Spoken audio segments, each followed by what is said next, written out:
believe me. Yeah, I would never drop the ball. I know I make it look easy. Yeah, Mayweather with the defense. I don't care what a critic gotta say. I got him picking up the pieces. That to me, you really playing with your life. I'm about to come and run it all back. I'm the new era, about to snap back. You ain't fitting for it, cause you all cap like. Hold up, I shoot my shot, wait, hold up. I'm really about to run this go up. You know it's all net when it go up. Ain't got no other plans, you don't need to understand. Ay, we on overtime, you don't need to understand. Ay, you just show them how to do it when you don't know what to say. Tell me how you plan to win if you can. Moving fast, already gone, yeah, but you bringing me back. Try to double cross me, dog, just let me relax. Stop assuming what we doing. Keep it moving, what we doing. Cause it can get big right.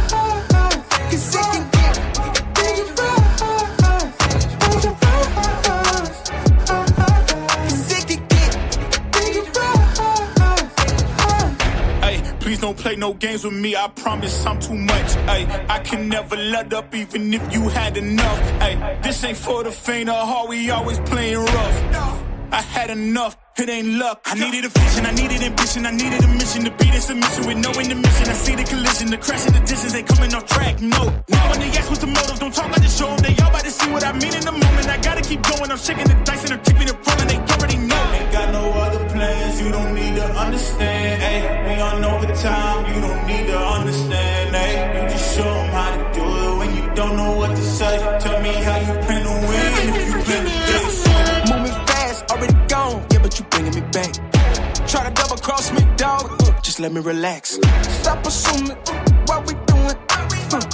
Keep it moving, what we doing. Cause it can get big right.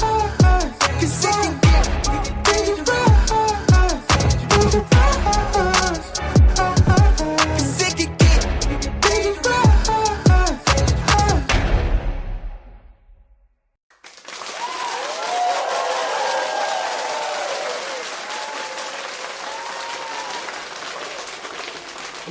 Salute, ATP. One more game for y'all.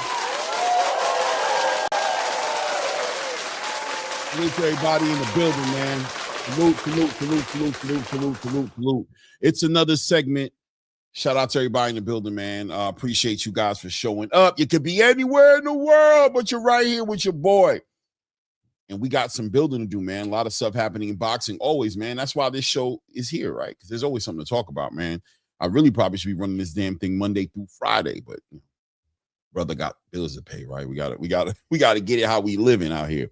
But a lot going on in the boxing space, a lot to talk about, man. I'm really super interested in the engagement from you guys today to let me know what you guys think about it. We got some big topics on the table. We got the fights that just happened this past weekend. Obviously, Moses Itauma put on the clinic. If you guys were here while I was calling the fight, then we had a great time together watching Moses Itauma just show the world, I've arrived, I've been here. The eye test continues to reinsure us, right?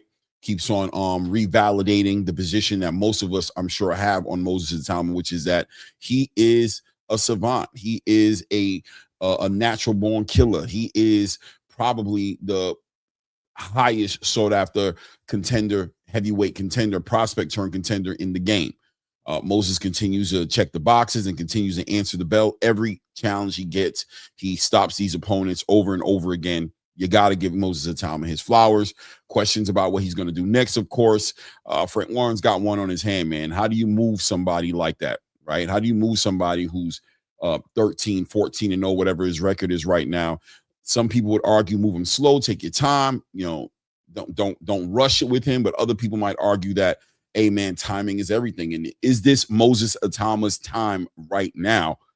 Is the time now? Do we strike while the kettle is hot, or do we, sit back and be a little bit more patient?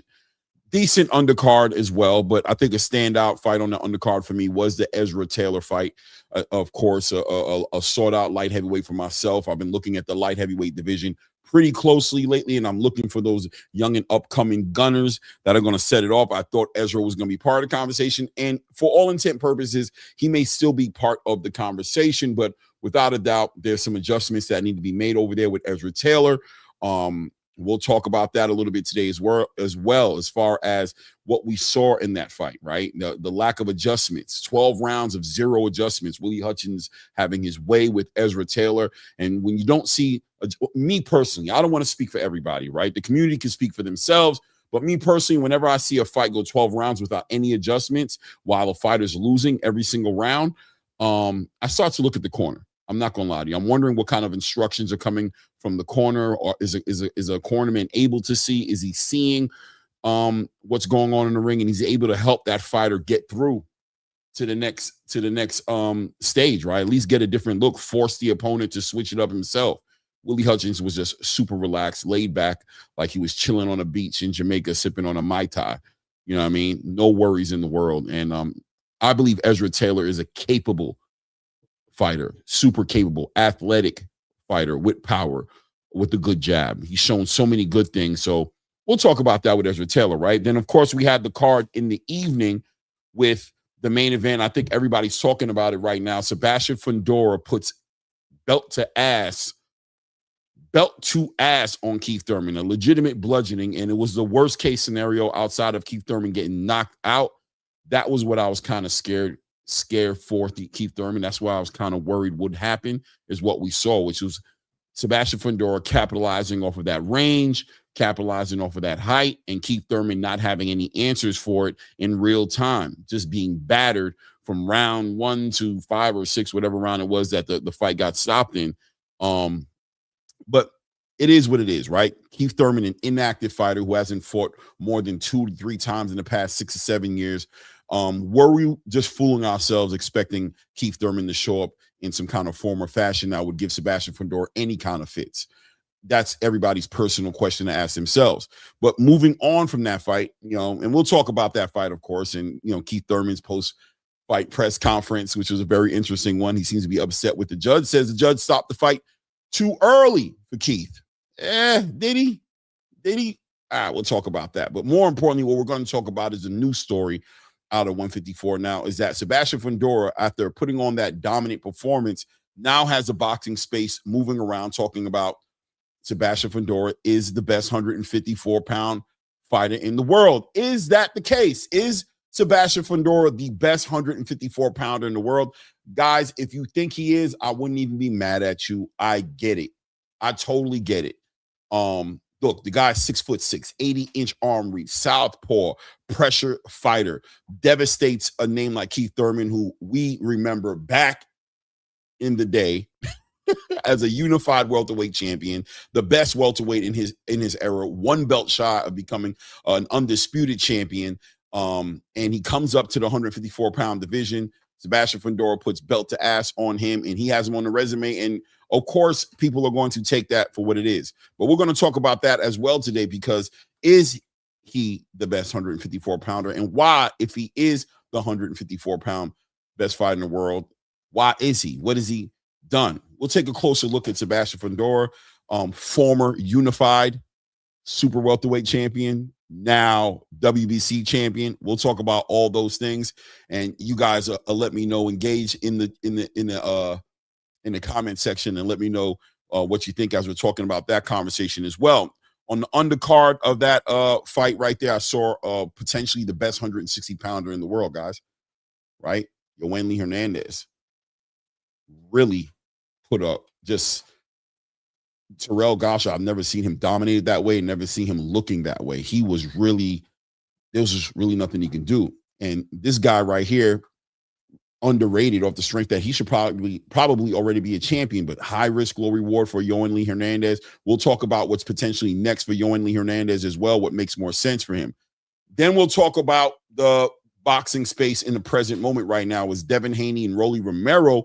Negotiations have fell to the wayside. Devin Haney puts out a tweet, says Rolly is delusional, guys. Rolly is delusional and is asking for way too much money. He says he's going to be looking at other options. Ouch. That was a unification fight that I think a lot of people were looking forward to. A common opponent between him and Ryan Garcia.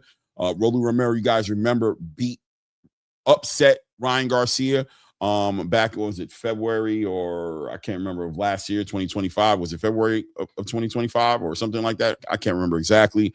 But he upsets Ryan Garcia, picks up a regular WBA title, is elevated to a super WBA champion in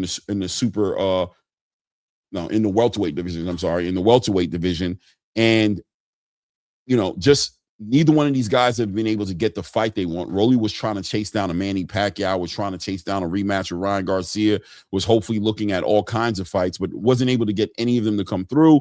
Devin Haney kind of in the same boat, not able to get those fights. I thought that fight was going to go through, but listen, man, we can't deny that we've been watching that negotiation go up and down. Rolly's been complaining that Devin hasn't signed his side of the contract. And we all were asking questions as to what the holdup was. Was there something else being negotiated in the background? Was Devin Haney not interested in the fight? Is this just a ploy? Is this just smokes and mirrors? Is this promotion for the fight? What is this? Right? In boxing, we're not surprised at anything, right? Because people go through the furthest extents to market something, to make something more interesting than it probably is. But as of where we are sitting right now, it looks like that fight is at a minimum paused. And that being said, the next question and the next point of conversation is going to be, then what's next?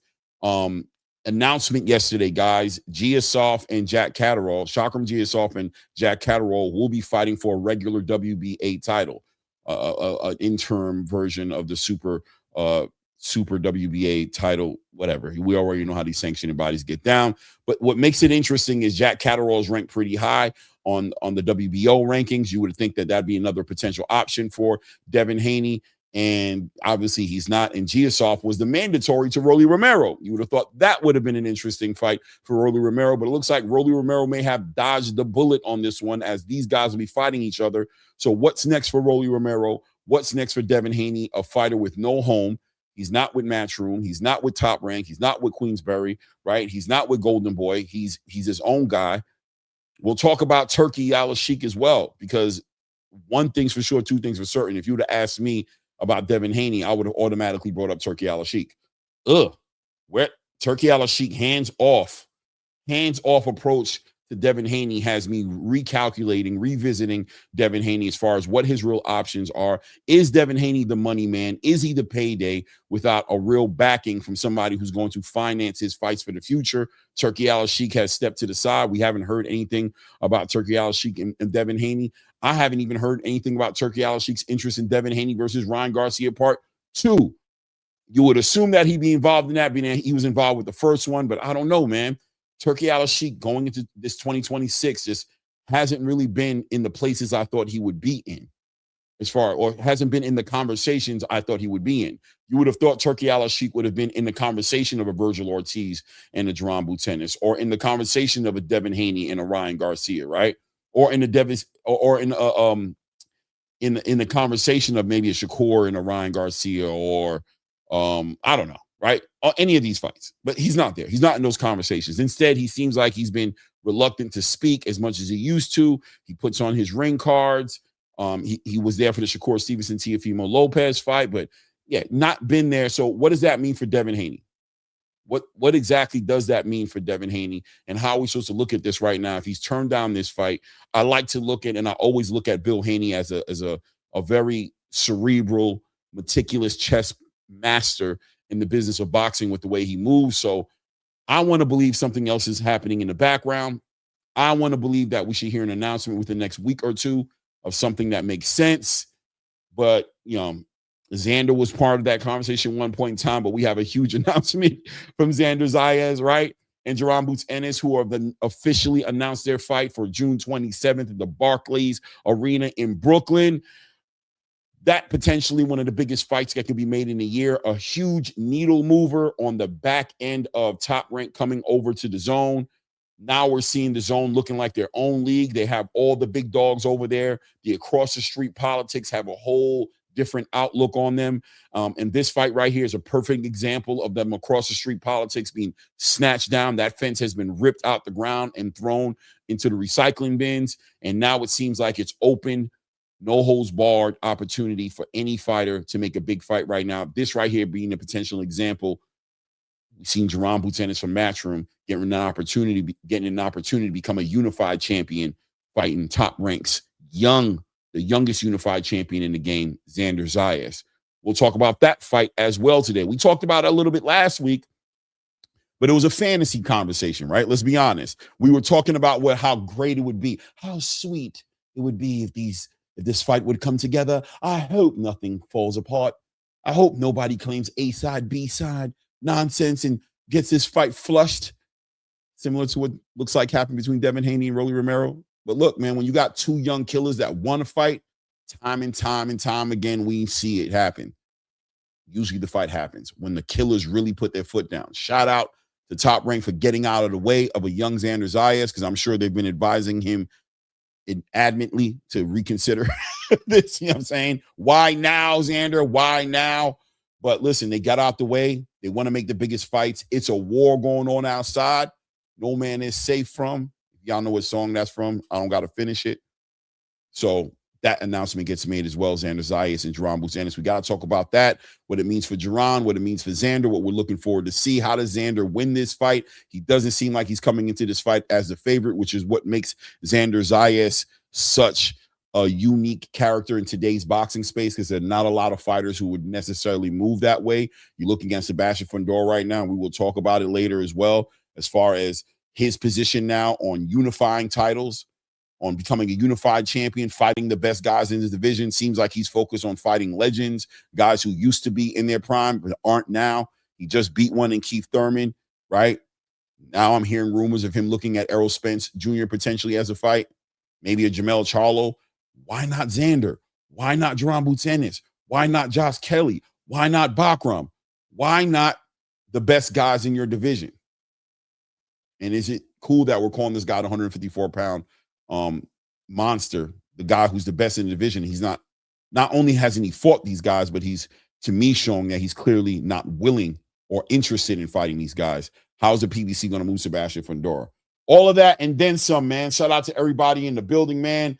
Kalia World in the building. Salute to you, Queen Eastside Easy says ATP in the building. Salute the good guy, Claymore Ring. What's good, chat? Salute to you, man. Mr. Ishmael in the building. Salute. JR Spock in the building. What's good with you, man? Truth, whether you like it or not, I just want to see Boots and Zayas. I disagree with everyone and think they're going the distance. Wow, man. Hey, man, listen, I think a lot of people are talking about that fight in the wrong way, man.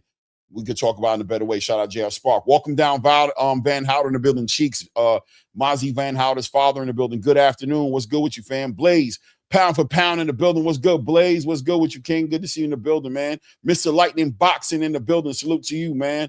Let me see. Let me see. Mr. Lightning Boxing says domination, but I believe people need to slow it down.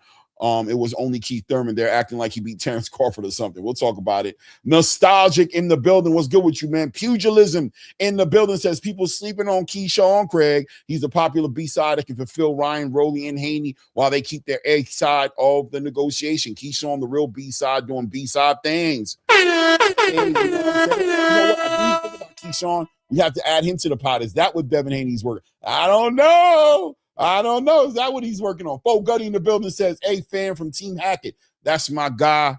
GHB for life, man. You know what I'm saying? Salute to the Wave. That's his nickname, by the way. GHB, that's my nickname for him, is the Wave. Salute to the Wave. You know what I'm saying? GHB, Greg Hackett got his channel back. Man, the game just looking better with GHB in the conversation, period. Pugilism says just sitting in the pocket ready to intercept the big fight between Rowley and Haney. No doubt. SOB TV in the building. Salute to you. Salute to you. That guy, 1067, says, imagine Catterall taking out Rowley's trash. Unbelievable. By the way, I think I might be favoring him. I think I am. I'm pretty sure I'm favoring him to beat Rowley, but you never know. You never know, right? You never know, man. Sackle Bulb in the building says, salute, Claymore. I'm excited. Shushu versus Venado. Yes. Another announcement made, and that one going to be on the undercard of Xander Zayas versus Jaron Boots Ennis. That card is building up to be a great undercard, man. Shushu defends his title on that one, and there's more to come from Shushu because I'm anticipating some unifications for Shushu Carrington in this year. This year, I'm expecting him to go for a unification. That's what I'm calling for. You know what I mean? Shout out to Robert Merriweather in the building. Salute. Robert Merriweather, who will be fighting this weekend, this Sunday, I believe, on this Sunday card coming up on Zuffa Boxing, man. Shout out to Robert Merriweather, bro. CJ Rich Boxing and BS in the building says, what up, champ? Fist of the Black Star. Sebastian is extremely intelligent. That knockout to Mendoza and that first Sue fight changed him. He's not interested in tough fight. He's interested in the most money for the least risk. You don't say. You don't say. Okay. Ray Davis in the building. Salute to Ray. What's good with you, man? Roger that in the building says, my God, Clay, what's good with you, man? For Gutty says, this is not Greg Hackett. That's my guy, but this is Jaleel Hackett. That. Oh, Bernard. Bernard Hackett. My bad, bro. Salute to Coach Bernard Hackett in the building, man. What's good with you, man? Salute to you and your son, Jaleel, man. My bad, man. Let's see here. Going down the list. Anybody I'm missing here? Let me see. Welcome down. Van Houten says, I don't want to see Fundora versus nobody over 34. Hey, listen, bro. It is what it is, bro. Hey, man, it is what it is, man. Shout out to everybody in the building, man. But next but not least, how does that go? Anyway, my guy Angelo Reyes, man. Shout out to my guy Angelo Reyes. Man, you messed it up today, bro. Last but not least, that's what it is. My guy Angelo Reyes in the building, man. Angelo, what's good, man? Thank you. Last but not least, for certain, shout out to my Vegas Golden Knights pulling off the victory last night. We still in it. We making it to the playoffs with the new coach. Shout out to Mr. Van Houten, Coach Hackett, everybody in the building.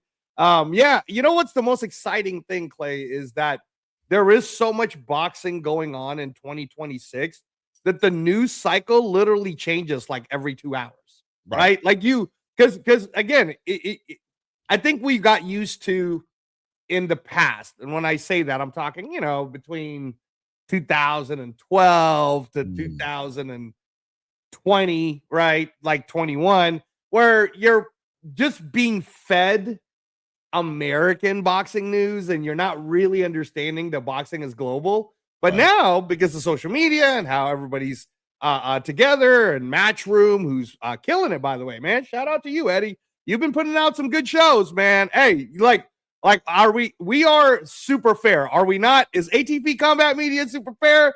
And when you're doing your thing, we're gonna compliment you, but we're not gonna be the ones kissing your ass when you're doing bad either. We're gonna hold you accountable. So far, Eddie Hearn, you're doing your thing, man. Keep it up. There's a lot happening, bro. MVP today just dropped their deal with Sky Sports. Yes. Right. And that's a big deal, guys. You have to understand that Sky Sports is like Dana too. That's a big deal for Dana. Yeah, as well.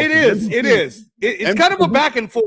We've been talking about Eddie Hearn and Dana, but low key in the background, creeping and been kind of quiet, but saying a little thing every now and then. Yo, Jake Paul and MVP been kind of creeping on the scene, man. Like, well, hold up. Well, yeah. No, what I'll say is Jake Paul's playing it, or it's really Nikisa, right? Nikisa Badarian's playing it extremely smart, because it's like, you know what? While y'all are beefing, let us ninja ourselves off the side. Like, let us just sneak in here. Let us sneak into MMA. Let us sneak into boxing through women's boxing. And, maybe there will be a bigger plan. At the end of the day, Claymore, what is everybody finally starting to figure out? Boxing is such a hot sport. Everyone wants to invest in it. So the winner of all of this is the fight fans. The winner of all of this is the fighters making more money, right? And the winner of whichever side of the street you want to be on, because me and Claymore, all we can do is report all the sides of the streets to you. But whichever side of the street you want to be on, what I'll tell you is, whichever side of the street has the most outside investors, that's the side of the street that's winning. That's how this game works, man. And the fact that Claymore was saying, where is Turkey Al-Sheikh? I don't know, but I mean, Turkey Al-Sheikh was the biggest outside investor, Saudi PIF. They were the biggest outside investors to get this whole ball rolling on Battle of the Baddest 2023. And by the way, shout out to Moses Itauma, who debuted in Riyadh on Battle of the Baddest. I don't know if you remember that, Clay, because I know Moses is your guy, but Moses was I think he was the second 6-round fight. He knocked dude out like in the second round or something like that, but he was in Battle of the Baddest, sir. Yeah. A lot to talk about, man. A great weekend of fights, man. Better than I thought it was going to be. I ain't going to lie. I went into the weekend excited for the Moses Itauma card. I wasn't, didn't really look at the Keith Thurman, Sebastian Fundora fight for obvious reasons. One of them being that crazy high pay-per-view price they put on the card. Also the fights on the card not really being. We were calling it, and you were kind of watching it on the side. And you know me, man. Like we were calling Pro Box over that card, bro. That's how much we were like boycott. Yeah, I wasn't trying to boycott them, but they just put themselves in that position. You know what I mean? They froze themselves out by moving the way they did.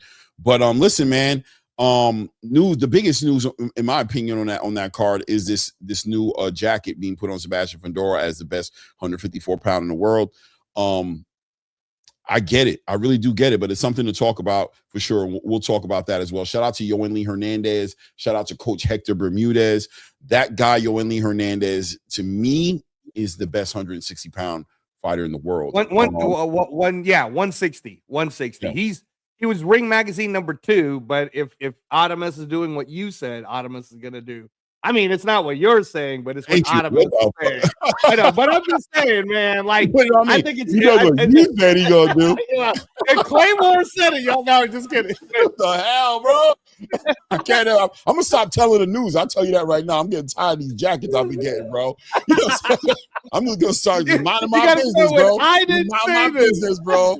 Killing the messenger, bro. Oh man, but Adamus is the one that consistently is saying he's moving up to 68. There's bigger fights, and I push this question back to you, Clay. But what would be a bigger fight than actually becoming the lineal champion? Have fighters gotten to the point that they're forgetting that lineal championship not only means legacy, but it also does mean money? Because like it or not, man, everybody hates on Jai Pataya, this, that, whatever. Oh, you only fought Brandon Glenn. Well, he got paid like $3 million for that. So I don't know what to tell you guys. You know, like lineal champion means I make money. So does Adamus not want to make at least $3 million for fighting the number 10 guy? You know, I'm just saying. I always tell you, man, the game isn't the way you see it isn't necessarily how these fighters see it. They have a different approach to it. They see money happening in different ways with less risk. They all are aiming to manage the risk versus the money. They're trying to do that in real time. They've got examples of fighters behind them that have done it, and they're trying to follow that same suit.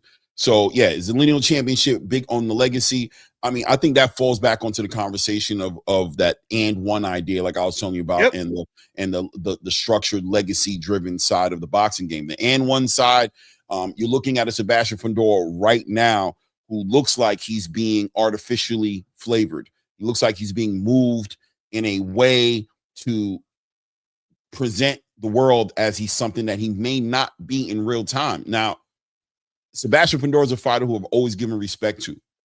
I've always said, man, I've given the respect of the journey he's been on.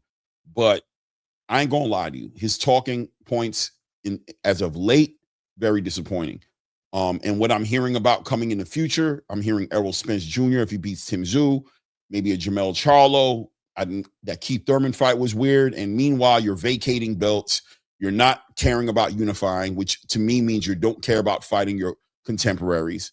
And that's that and one part. That's a lack of structure in the game that forces the game into that situation. It just looks like respectfully, the PBC maybe back up into their old games, into their old tricks and narratives again now, keeping things in-house, trying to fight, they're trying to keep Sebastian Fundora to be that company man, right? Whereas like David Benavidez is pushed against that narrative in his own way. But Sebastian Fundora just seems like the next company man. I don't know. So what you're asking me, what is it? Isn't the lineal champion the greatest accomplishment? For who? It's all in context. Beauty will always be in the eye of the beholder. You know what I'm saying? And I think there's a lot of fighters who are clearly focused on this prize fighting at the highest level. I think when you look at Sebastian Fundora, you're looking at somebody who owns a farm, a homestead. Whenever I look at his full accesses, I kind of see like boxing seems to be a means to an end and not necessarily the dream per se. It looks like things have changed for him. You know what I'm saying? Like it's not that anymore. It's more like a means now. It's more like we want to add a couple of acres to the land. We want to bring in a couple of new cows. We want to do these other things. And we got this whole life we're planning for outside of boxing. And they've lost complete touch with the idea of becoming a champion and becoming unified and undisputed and a lineal champion and being celebrated as the best. It seems like they've lost touch with it, or they've lost the love for it. I don't know. Yeah, no. Well, I mean, again, I was putting it out there as, good money, good business, but at the end of the day, it wasn't that long ago. It was just maybe 4 months ago. We had a total of eight, I believe, 8 lineal champions, right? And one of them decided to give up the lineal championship so he could do a super fight against Naoya Inoue. That's how they move, right? Junto Nakatani, who was like, I'm the Ring Magazine champion at 118, but I want to challenge myself. So during my peak period, I'd like to challenge another lineal champion, and that's Naoya Inoue. It's already sold over 60,000 seats in the Tokyo Dome. It's the 4th fight put out in the Tokyo Dome. It's going to be a huge event. They haven't even told you what TV partner it has yet because they're still trying to figure that all out. But it's already sold out, bro. I mean, like, that's how big of a deal it is. And those guys are making money. And we're talking about 118 and 122. Now, I say this because currently right now we have the 7 lineal champions, right? But those guys are also able to make money because they are able to say, I'm the Ring Magazine. I'm the man who beat the man. I'm the best in this division. So they're able to make money in that sense.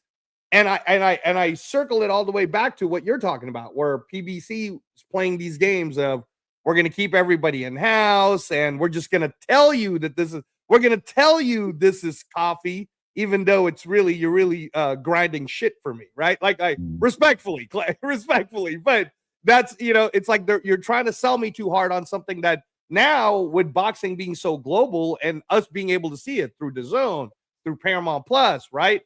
Sky Sports is getting involved, which means American TV is going to be showing those too.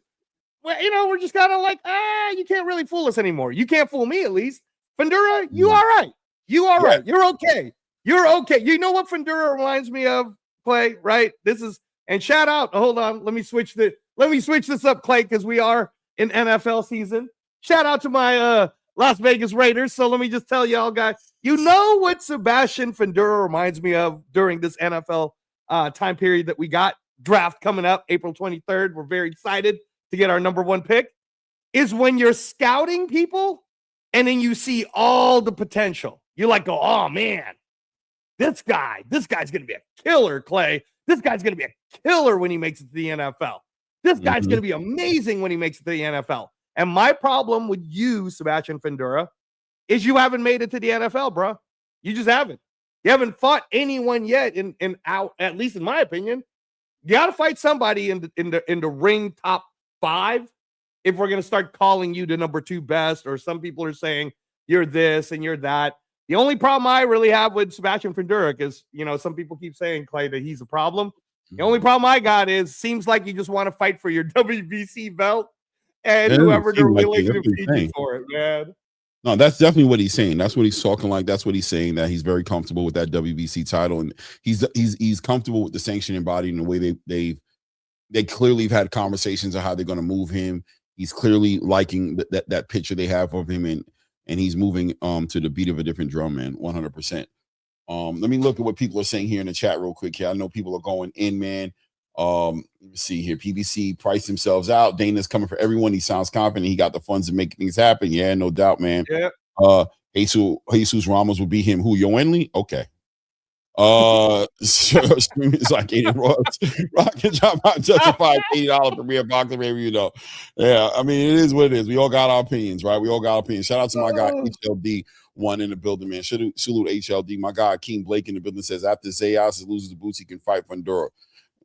maybe Fundora will be hopefully Akeem. Oh my gosh. Salute Akeem. Salute JR Spock, HLD. That what up, bro? Okay. Let me see some wild shit. Libra. Shout out to the Libra 926. I was in the chat the other day with Brian Custer and all those guys, and I was in the chat doing my thing, and the Libra sent a super chat up in there, man. I appreciate that. The Libra, man. Thank you for the love, man. Sent a super chat and said, "The Last Stand, Blue Blood, and Claymore Rain, the future of boxing talk." Something like that, right? The Libra. I was like, oh man, he forced him to say it.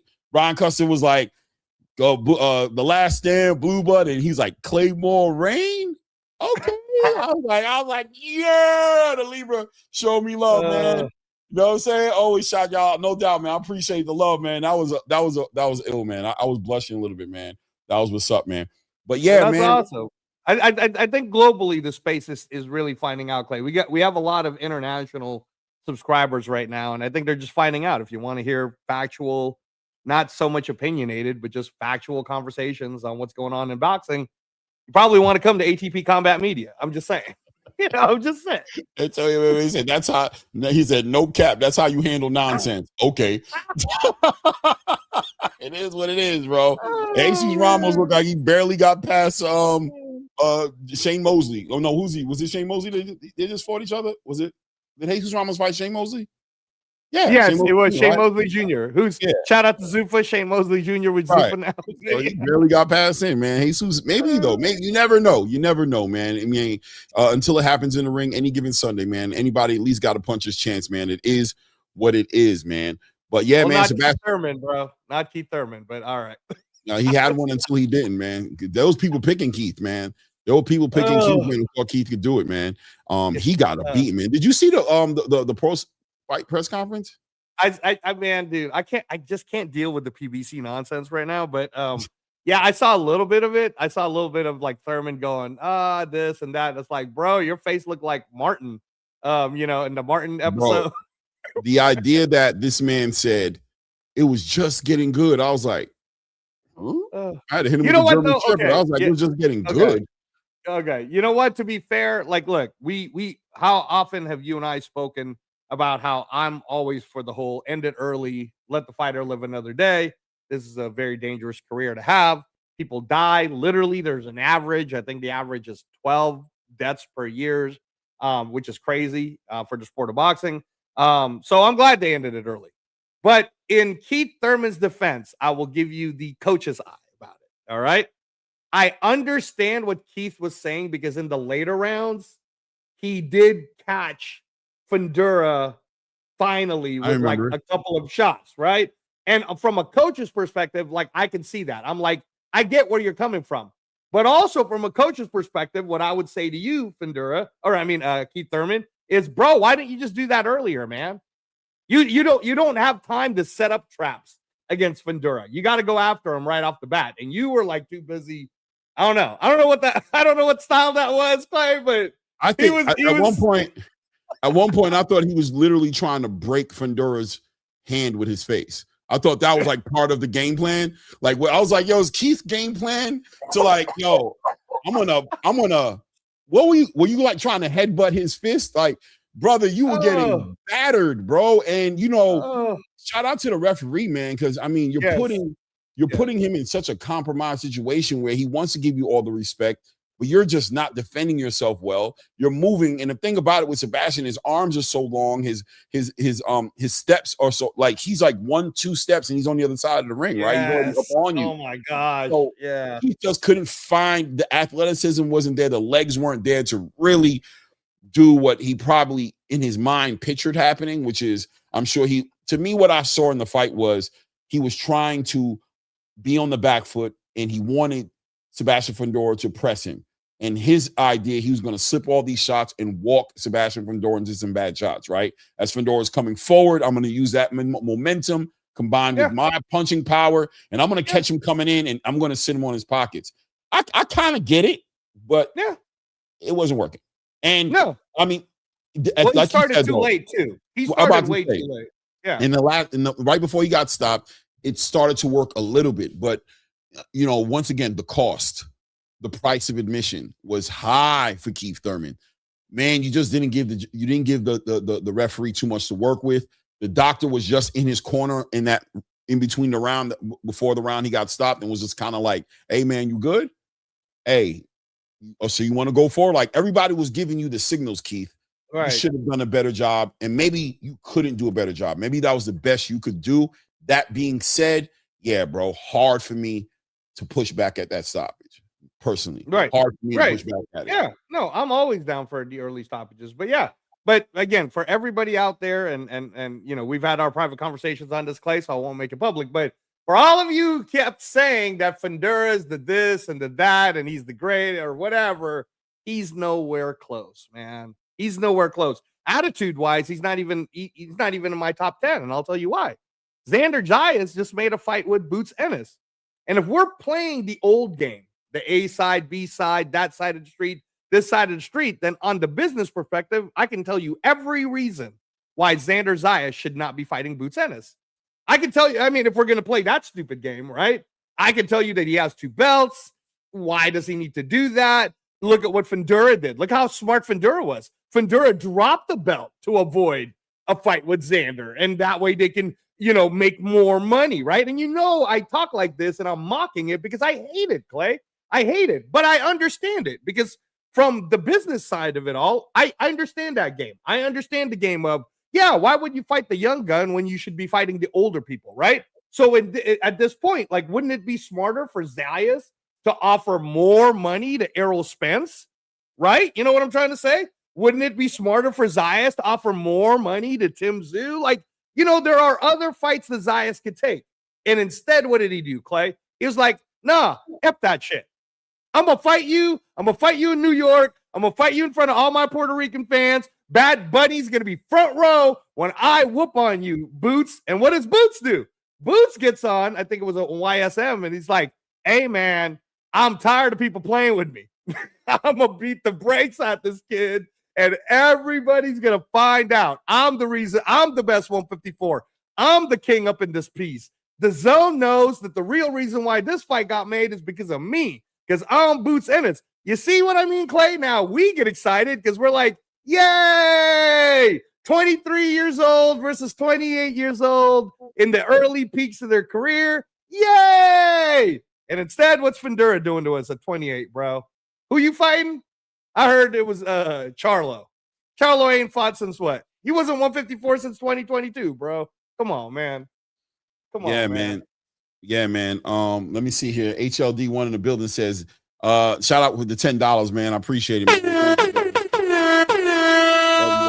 Says, can't lie, getting tired of seeing the disrespect for Xander. 100%. It's Xander Zayas versus Jaron Ennis for sure. All you're gonna learn, there's a difference between being a 30-year-old hype job versus the truth. Puerto Rico, Puerto Rico.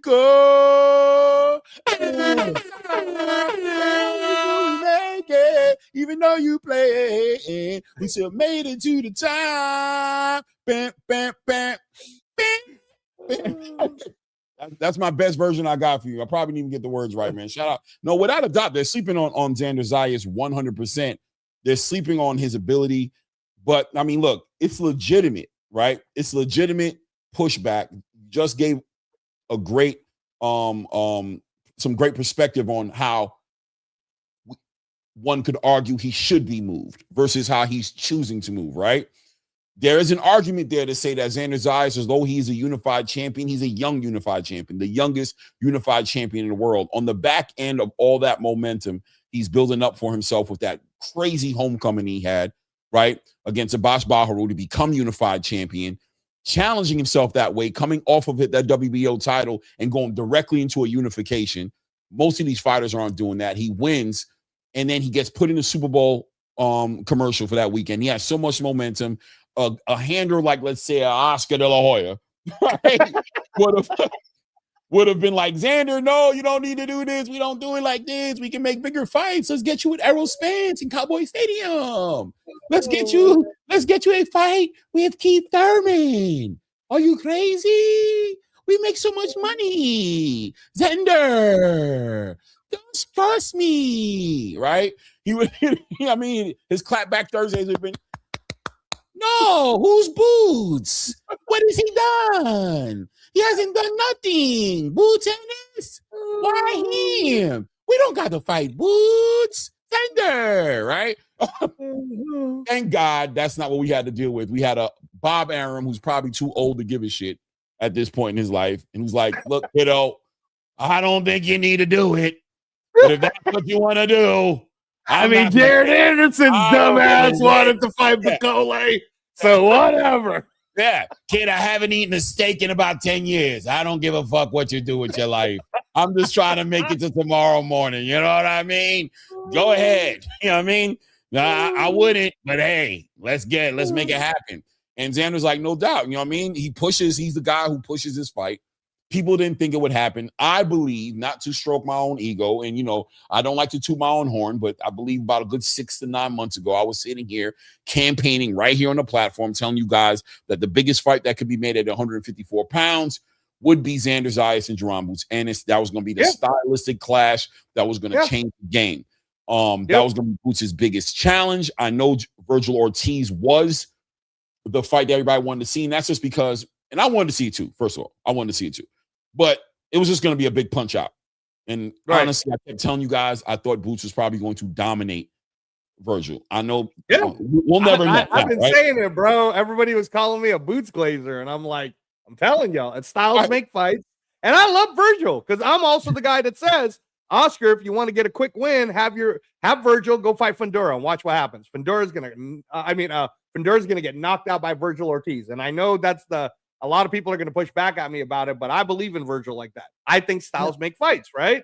So, but to your point, Clay, when you were saying, hey, man, Xander Boots, that's interesting because styles make fights. Styles make fights, man. And Xander has a style very similar to, but not like, right? Because I'm not going to say, shout out to HLD right now, who said, just watch Boots versus Karen 2. Boots is in real trouble. And Karen is the fight to watch. I would say more so the first one than the second one, but the second one still has some spots in there. But bottom line is Xander boxes very well, very decent movement. Now he's the bigger fighter. Boots is very athletic.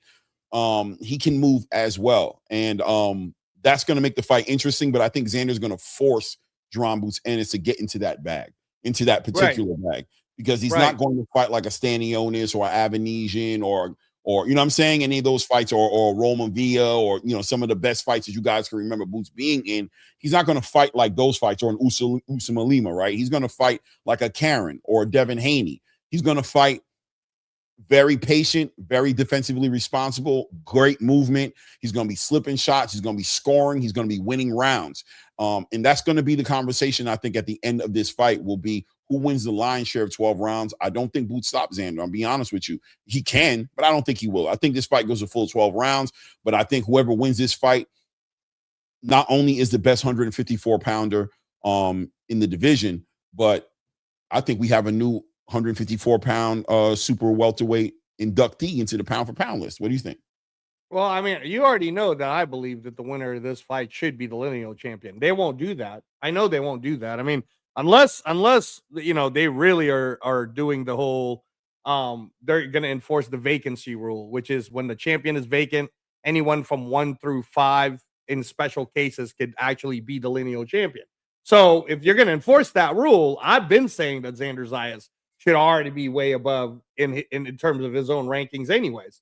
Boots, I know the argument is with Boots, while he's only coming into the division at 154, he's only fought the one time against Usama Lima, but he was the lineal champion at 147. So there's credit to that too, if you're doing ring rankings, right? So for me, you're not going to get me mad if you say on that night in New York, June 27th, Barclays Center, the winner of Xander versus Boots will be crowned as the Ring Magazine lineal champion. I'm not mad. I'm not mad at that, but you probably won't, is what I'm saying. Because you got this weird little Virgil Ortiz is number 1, and then you got the even weirder Fundora number 2. Have they not revisited that? Bro, they have not, which is ridiculous. But whatever, man. Whatever. But maybe I'll be wrong, Clay, and maybe because of this, on the back end of this announcement, they're going to do a new ring rating at 154 because of activity, and hopefully they move Boots up and Xander up, but they probably won't. But yeah, the most ridiculous thing is currently right now, what's holding up that Ring Magazine title is Virgil's ranked number 1, and he got a court date in September with Oscar. September arbitration, and right? Fundora is ranked number 2 for whatever weird reason. Again, man, I can't wait for us to do our Read the Ring episodes on the Ring Magazine ratings, bro, because Max Kellerman, Dougie, y'all are not doing yourselves a favor, man. Don't believe in the hype job yet about Fundora. He hasn't really fought anyone yet. So let's not crown him as number 2 on potential, man. Let's not do that. But having said that, Clay, I think it's a good matchup. I'll disagree. I'll push back a little bit. I think that because it's oftentimes talked about that Boots does get hit, right? I want to throw out a perspective, and HLD will probably like it when I say this, but I will. I think that Xander might actually be the biggest physical presence that Boots has ever gotten into ring with. I'm trying to remember if at 147 he even faced somebody as big as Roma Xander. Villa would be the closest, in my opinion. Closest, right? And that's a great example, because that Roman Villa fight went longer than expected, right? Boots ended it in a very good fashion, but we could agree that Roman Villa is nowhere near the boxing pedigree of Xander Zayas, right? So when you say, it'll probably go 12 rounds, it's true, but I think either guy could hurt each other, which makes this a very speed chess type match, right? Because I do believe that Boots could hurt Xander, but I think it's fair to say that Xander could hurt Boots. I mean, we don't know. We don't know what we don't know yet, so it's possible is all I'm trying to say. It's a possibility, since this is the biggest physical presence with a good boxing pedigree, and he's younger, Clay. He's 23, man. You know what I mean? So I don't know. This could be more exciting than a long tactical battle. This could actually end up being like, Xander is I tell everybody, the thing I love about Xander Zayas and Moches is that every fight he brings, he learns, and he comes into every fight with more. Every fight I see Xander, whenever he comes into his next fight, he's better. He's evolving. He's young. He's learning. And that strength, that man strength, I still don't believe has gotten there. So the question for me is going to be, does it show up in this fight? Because he grows so fast. You know what I mean? He's just a different fight every time you see him. The mustache is a little thicker. He's a little bigger. His voice gets deeper a little bit. He's a little bit more mature. He's a little bit more defensively responsible. He's a little bit more offensively active. He's letting his hands go. He's turning those punches over differently, and he's working hard. And that's the thing about Xander. So we don't know what's going to show up. Now, I think the elephant in the room that people aren't talking about in this particular fight is the fact that Xander Zayas, this arguably may be his last fight at 154, right? He might not return.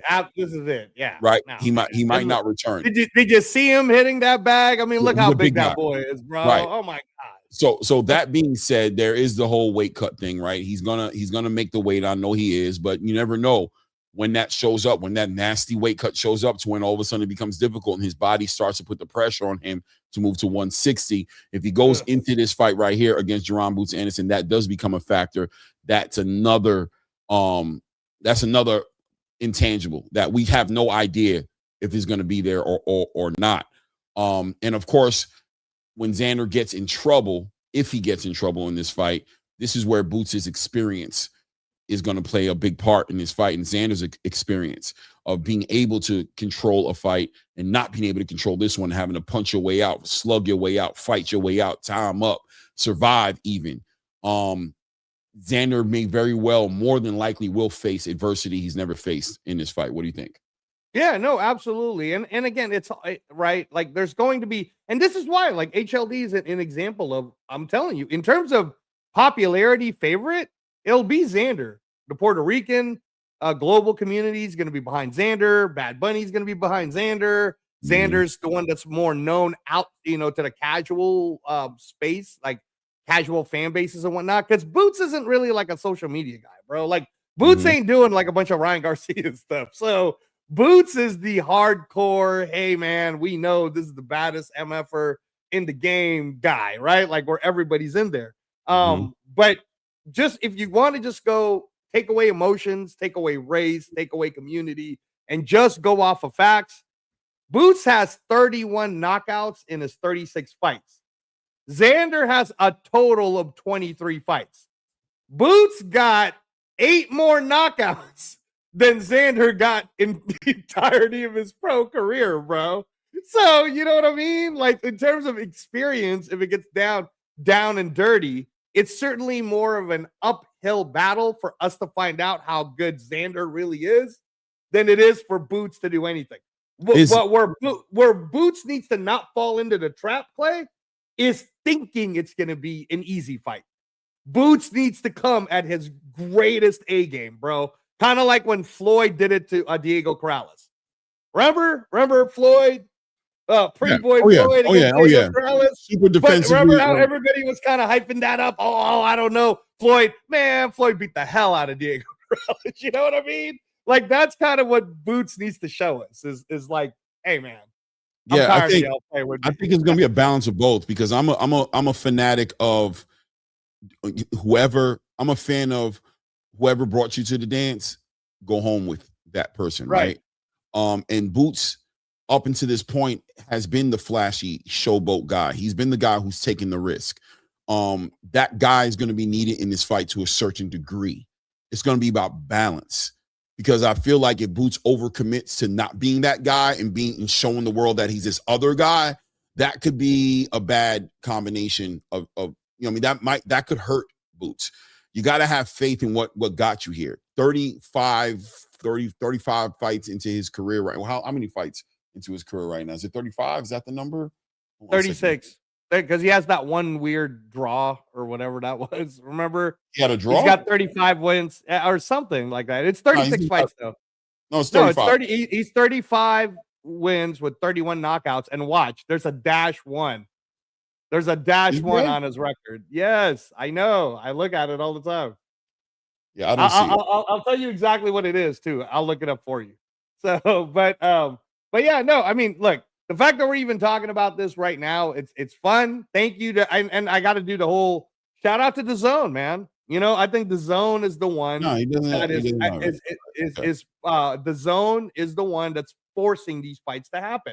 They're basically not playing around anymore. They're like, hey, you know what? You want a renewal, Oscar? Then we're gonna need to see this and this, right? I don't think the Zone forcing this fight. I don't believe so. I mean, I kind of think that it's one of those. All right, look. We want to see. Look, is it an accident to you that Top Rank's first rollout is a big Xander versus Boots? No, I believe that the Zone 100% is pushing for the biggest fights to be made. But in this particular fight, I don't want to take it away from Xander and Geronimo. No, I'm not trying to take it away from Xander, but somebody had to pay for the fight. You know what I'm saying? Right. I understand. But I don't want to, because we're not in a pay-per-view era anymore, Clay. There has to be like a minimum part where a television company has to say, yes, we will give you this upfront minimum. Without a doubt, the Zone's going to play their role and pay for this fight, without a doubt. But, the idea of forcing it or making this happen, I'm going to put this on Xander Zayas' shoulders. I'm going to let him be celebrated for the guy who pushed this across the finish line. I'm going to put this on the back of Bob Arum and Eddie Hearn for getting out of the way of this, specifically Bob Arum. Xander pushed this fight forward, and that's one thing that makes this fight special. It's a fight that he didn't have to take. He really didn't have to take it, and it's not even about him taking it, because that's almost taking away from what he did. It's not a fight that he had to make, because he made this happen. He could have fought plenty of easier looks than Duran Boots Ennis. You know what I'm saying? Yeah. But he went after the king, bro. He went after. Right. I mean, he went after who we're saying he arguably is the king, you know what I'm saying? Right. And he really gave the most fierce warrior in the land an opportunity at his throne. You know what I'm saying? For no reason. He didn't have to do this. You know what I'm saying? Like he could have easily made an easy fight. He could have leveraged his unification at 160. He could have made an easy fight, leveraged it at 160, jumped into a fight up there and been a king up there, and way more comfortable fight and less of a threat than Duran Boots Ennis. So Xander is going to get. I'm going to give Xander a lot, and I think that's why Greg Hackett was saying this, and I think Two Cents was in here saying he said there will be no slander on Xander. You know what I'm saying? In other words, we're going to respect everything that he put together here, man, and know that. Even if Xander loses, Clay, I respect him already way more than I'll ever respect Fundora. Fundora got to do something for me, bro. You know, and so everything that Greg said on I think it was Mill City show, right? That Greg Hackett was saying all that stuff that you're talking about. Well, I know he said on his own live, but I think it's been a campaign a little bit, because even that's why 2 Cent came in with the hashtag no slander on Xander. I think that's just a statement going forward. And that's another thing. Xander is getting a lot of respect in Philadelphia, man. A lot of people are very excited for this opportunity for Duran Boots Ennis on the other side of this conversation, who needs this signature fight, man. He needs this fight, and God knows what he's been through in trying to make fights like this. I'm sure it's a breath of fresh air for somebody like Xander on the other side to push this out there and be like, no, I'm sending you the offer. I'm making the fight happen. I'm trying to fight you. Boots is like, damn, bro, no matter what happens at the end of this fight, bro, we gonna be cool forever, bro. Thank you. Right. Appreciate this. You know what I'm saying? You really I get the feeling though that you haven't seen the Boots response on the YSM show, so we'll have to do that privately. But did you? So you don't buy into Boots saying, "Nah, I'm the one that really made this fight happen." This is fight time. This contract's been signed. I'm expecting Boots. We all know. Listen, man, it's kind of like Terrence Crawford and Errol Spence. That fight doesn't happen without both guys doing what they got to do to make the fight happen. That's true. Boots isn't being hunted per se. He's in this fight because he wants to be in this fight as well. Boots can feel that way. It's fight time, man. But I promise you, when the fight's all said and done, watch. Boots is gonna grab that mic. Even if he wins, he's gonna say, first of all, man, thank you, Xander. Yeah, of course. He's gonna scream right over him and let it be known, like, yo, bro, you're the best. Other than me, you're the best. Yeah, and you made this fight happen. Like, you know what I'm saying? Me and you, whatever he's gonna be, man, you're gonna give Xander his flowers, bro. And if Xander wins it, you know what I'm saying? Xander's gonna thank Boots. Man, if Xander wins it, bro, the whole world is gonna be like, what just happened? I won't. I'm be honest with you, I won't. Wow. I think Xander can win this fight. So you're really closer to, okay, I'm not going to say you're saying it's 50-50, but you're closer to it. You're more like 65-35. I'm like 60-40.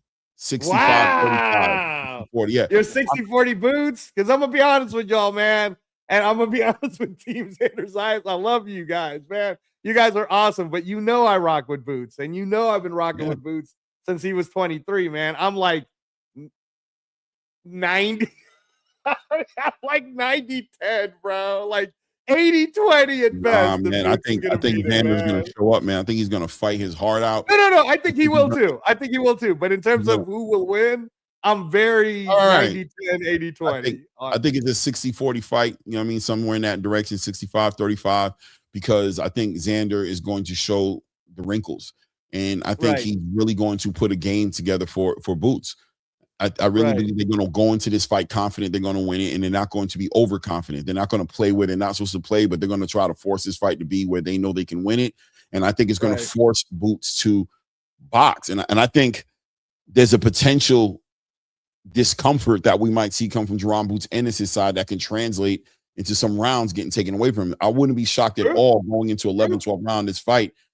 I wouldn't be shocked at all that 11th and 12th round being decisive rounds, being like rounds that are needed. You know what I'm saying? Like going to 11 and 12, like whoever wins these next two rounds wins.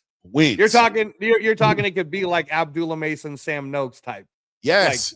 It could be a fight where at the end of it, we're looking at Xander in a complete different light, one way or the other. Like, damn, we're looking at where Boots is just going to be like, people might even try to throw shots at Boots on the back end of a victory in this fight. Like, damn, bro, you let Xander fight with you like that? He ain't like that no more. But Boots might be telling the world, like, yeah, I keep playing. None of y'all doing it. This dude is like, I beat him, but that dude is all right. We'll see what you do when you get him in the ring. I'm telling you, like that. That's what I believe. Right. Well, there are going to be the people out there. I think Coach Bernard Hackett is big on the Boots Ennis side. That'll probably tell you out your mind, bro, and Boots is going to knock his ass out like 8 rounds. But again, this is what makes it fun. Coach Hackett he's on the Boots side, right? Or is he on? Yeah, he's totally on the Boots side, bro. He's totally on the Boots side. But he's got nothing but respect for Xander because you remember he's always wanted and hoped that there would be a Xander Jalil. Right. So he's got nothing but respect for Xander. He loves Xander. He's just saying that maybe it's a little early for Xander, right? Which is why we respect Xander so much because he's not moving like Fundora. Fundora moving weird, bro, versus Xander's not. So yeah, man, yeah. And the fact that we've spent an hour talking about this fight and it's not even till June 27th just tells you how excited people actually are about it. Every week we're going to be talking about this fight. This fight is going to be built up the same way Teofimo and Shakur was being built up. It was just a conversation that's always going to happen once the press conference rolls out. That's going to be good and hilarious, I'm sure. But yeah, we're going to be talking about this. Philadelphia is excited. Philadelphia has their guy in a big fight, one of the biggest fights that can be made of the year. You know what I mean? They're going to show up. This is happening in the Barclays Arena in New York. So I'm expecting Philly 20,000 seats. Yeah, 20,000 seats. And yeah, this is going to be a race to buy the tickets too, because if the Puerto Rican people are HLD, tell the Puerto Rican community they better hurry up, man, because Philly's showing out. Philly will buy those tickets, bro. Philly will get on a train to go to Barclays to watch Boots. So the Puerto Rican people better start buying them tickets. Philly's going to invade New York. The Puerto Ricans in New York in general is just is coming out. It's happening during Puerto Rican Day weekend. I want to say Puerto Rican parade. I think that same weekend. So crazy. HLD, when's the Puerto Rican Day parade? I think it's that weekend. I feel like it's that weekend. I don't know. I think it's going to be the morning of that fight. That morning is going to be the Puerto Rican Day parade. So I'm expecting usually the Puerto Rican Day parades are the first week of June, but I don't know, man. I don't know. When's it going to be? HLD, when's Puerto Rican Day parade? Man, answer that question. You talk about firemen. Why are you acting like Teddy Atlas, bro? Read this super chat real quick. Hold on a second. Let me see here. It's the weekend before. It's the weekend before. So which is perfect. That means it's third weekend, the 21st, then the 21st weekend. Right. So what that means is that they're going to kick off that grand arrival week with the Puerto Rican Day parade. There's going to be a lot of Puerto Rican in the city. So it's going to amp it up. Boots, don't throw the Puerto Rican flag on the floor, man. Don't do the he ain't doing that. He's not doing that. Don't do it, Boots. Yeah, don't do it. He's not going to do that. That's going to be crazy. Yeah. Don't do that at all. Xander, shout out to HLD, says Xander just proved Fundora Virgil duck the smoke. Oh, for sure. Xander is a fireman, and we Puerto Ricans run to the fire and put it out. It's HLD being Teddy Atlas, bro. You're a fireman, Xander. Fireman. Yeah. Oh man, shout out to HLD. Hey, by the way, Clay, so it's a no contest is the weird one against Chris Van Heerden in 2020. That's why it's 35 with 31 knockouts and then one no contest. There's no one on BoxRec. It's not on there. Yeah, well, it's totally on there. It's a no contest against Chris Van Heerden. What is this right here? What the? It was for the vacant IBO welterweight title. Van Heerden got cut from an accidental headbutt clash, and that's why. Round one, right? Yep, I see right here. Yeah, so that's why it's 36. So he's prepared for a professional fight 36 times. Right. So, but this is going to be a great fight, man. A great stylistic clash. Looking forward to see this one come together. Let's move the needle, man, and head into Moses Itauma, man. Let's head into Moses Itauma, bro. Let's talk about Moses Itauma. Now, listen, going into this fight here, man, me and you got in a crazy debate over Moses, right? And it was like 5 hours, y'all. We were going at it. And again, and by the way, I won that poll. I told you people would say it'd be 50-50, dude. But now I don't think it's 50-50. But prior to the poll, prior to the fight, I always said I thought it'd be 50-50. Let me see here. Go ahead. You ain't win that poll. What are you talking about? The last time I checked, it said 48-52 or something like that. What is it now? It's 58-42, and it's No, it probably swung after the fight, bro. That's not fair. The poll is before the fight. That's what the poll was before. I told you it was 58-42. It's the same poll. It's the same amount of people. I was closer because you thought it'd be a while, and I was just trying to make a point that prior to the Jermaine Franklin showing, because that was my point. I haven't seen enough. A one round of Dillian White didn't prove to me yet that Moses versus Wardley would be 50-50. I'm not going to do this with you, bro. Listen, at the end of the day, right? For me personally, and I can't speak for other people, right? But for me personally, I've always acknowledged Moses Itauma for what I've seen him do. You know, sometimes you got fighters who don't get those signature fights. You don't get to prove it inside the ring because they don't get the fights. And it's hard sometimes. But there is that pedigree. There's that skill set that you can see in a fighter, and you can see what they choose to do versus what they could do. Moses Itauma, one of the things that made Moses Itauma special to me is a fighter I know who could run people over very easily. And his record looks like he's been running people over easily. In a way he has been, but he's doing it he's been very meticulous about how he does it. Very selective with his shots. very patient, works behind that jab, the level changes that he chooses to do when he probably doesn't have to, stab into the body, you know what I'm saying? Great punch combination, great defense, very fast for his size. All those different things, I always knew that Moses Itauma, to me, as far as the eye test was concerned, I knew that he was special. And special fighters do special things. And this fight he just had with Jermaine Franklin. And listen, I even told you before the fight, if he devastates Jermaine Franklin, this isn't going to be the fight that makes or breaks. This is not going to be an arrival fight for me. This is going to be a rival fight for fans, for people who need to see it. I don't need to see it, but I already knew it was coming. I knew he was going to do Jermaine that way because I knew that he's meticulous that way. Unless you bring something special to the ring, and that's what Moses Itauma showed this weekend. You're going to have to be special to beat him. You're not just going to come in fundamentally sound, and he's fundamentally sound. And then he's another level on top of the fundamental sound. He's super, super well-rounded. This kid has a lot of wrinkles to his game, and he showed out. Jermaine Franklin, that left uppercut, the setup for that shot, that uppercut was clean.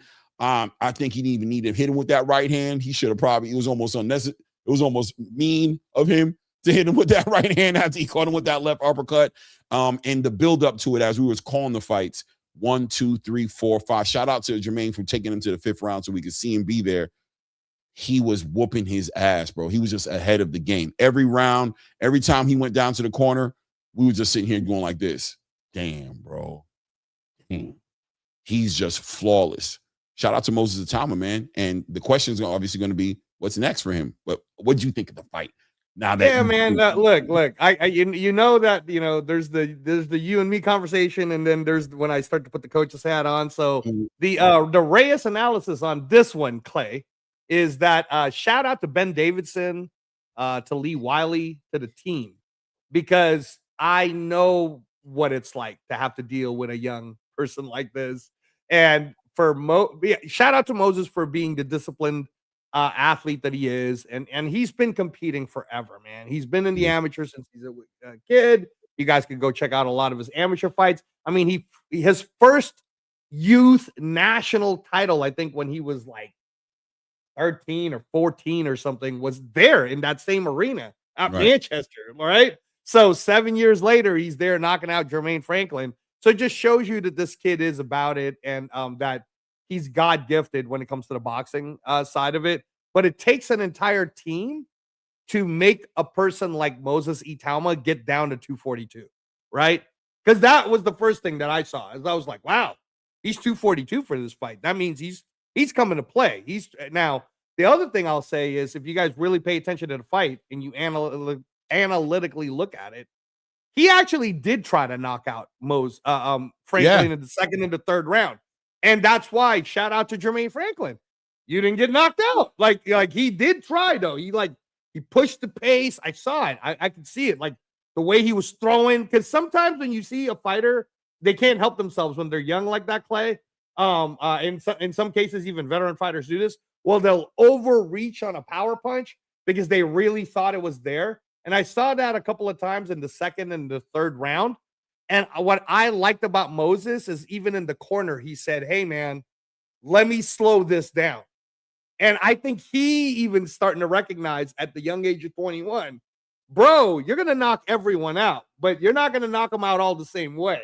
Right. Some guys like Jermaine Franklin, you guys got to let it marinate a little longer. So then he took a step back.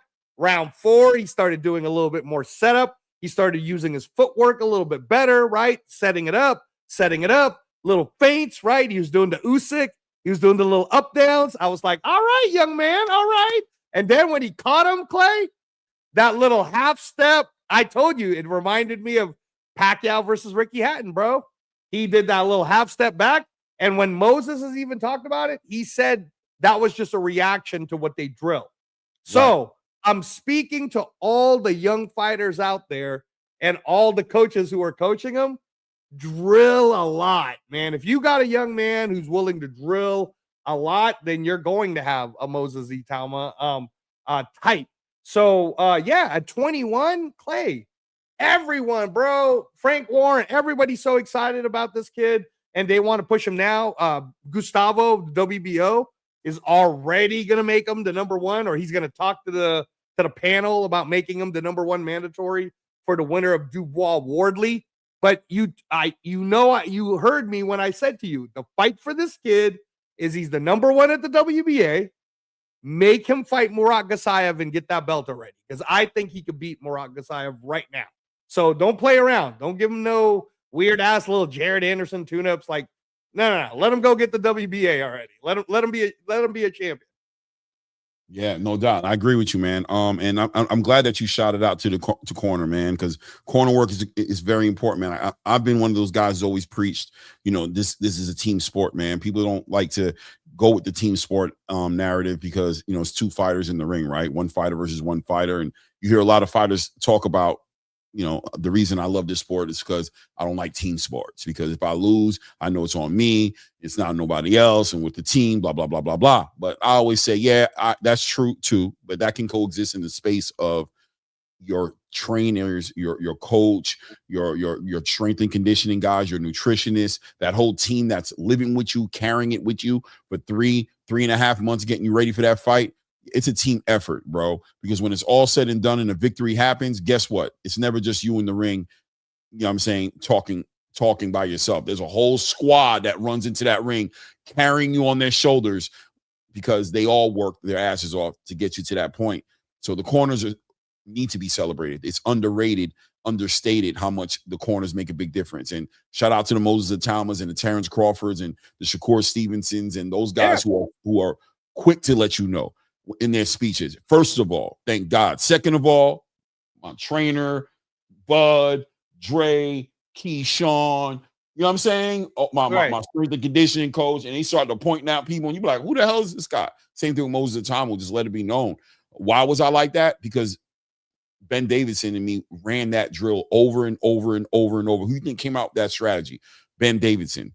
So I'm excited to see what Moses Itauma does next. I'm all for the WBA title. Let's have at it. You know what I'm saying? And let's get him in some unifications. But at the same time, Frank Warren knows what he's doing. He's been here before. This guy is one of the oldest guys outside of Bob Arum. Probably Frank Warren's the oldest. Yeah, Frank Warren is the oldest, the next oldest guy. He is. Right. He's a little bit younger than yeah, but he's very understanding on how to do this. He has the world in his hands. The heavyweight division is his. He's got the biggest heavyweights and the best heavyweights in his stable. So he's going to move them the way he sees fit, the right way. But definitely, it's going to be interesting to watch how he moves him, because I gotta believe it's going to be very tempting to throw him into certain situations. Right. You got to pull back and be like, not yet. Almost do this first, do that, do this, and then let's make the big fight happen. But big trainer, since we're talking about trainers and we're talking about that. Oh no, we're already gonna shift to that one. No, all right, I want to get back to the heavyweight conversation though. Go ahead. Say what you want to say. Let's stay there real quick, man. Let's stay there. What you want to talk about heavyweight? Yeah. All right. No. Well, what I want to say is, I for some of you guys who may be thinking that both Claymore and I, who we both have been high on Moses, but me and Claymore are about to drop with you guys just an entire Read the Ring episode on the state of the heavyweight division, because we pay attention to it. We pay attention to them at the amateurs. Some of you guys might be thinking, oh, well, how about Tara Moana? The thing is, when you already have someone like Moses, this is heavyweight, okay? So, some of you will say, see, Reyes, man, he just hates Fundora because he's glazing on Moses, but he won't do it for Fundora. Who has Moses really fought? All right, here's the difference, guys. I'm going to give it to you from the coach's eye. In the heavyweight division, all of them can knock each other out. Everyone can hit everyone. Fundora didn't even. Fundora. Wait. Shout out to my brother, Blue Blood Sports TV building. Happy belated birthday, bro. Happy birthday on your birthday, bro. I wanted to put you on there, man. Happy birthday, you old motherfucker. Salute to you, family. Happy birthday, Blue. I know you're in the gym right now on the treadmill, looking at a treadmill like, who you calling old? Yeah, I know you got hair and all that shit, but you still old. Go ahead.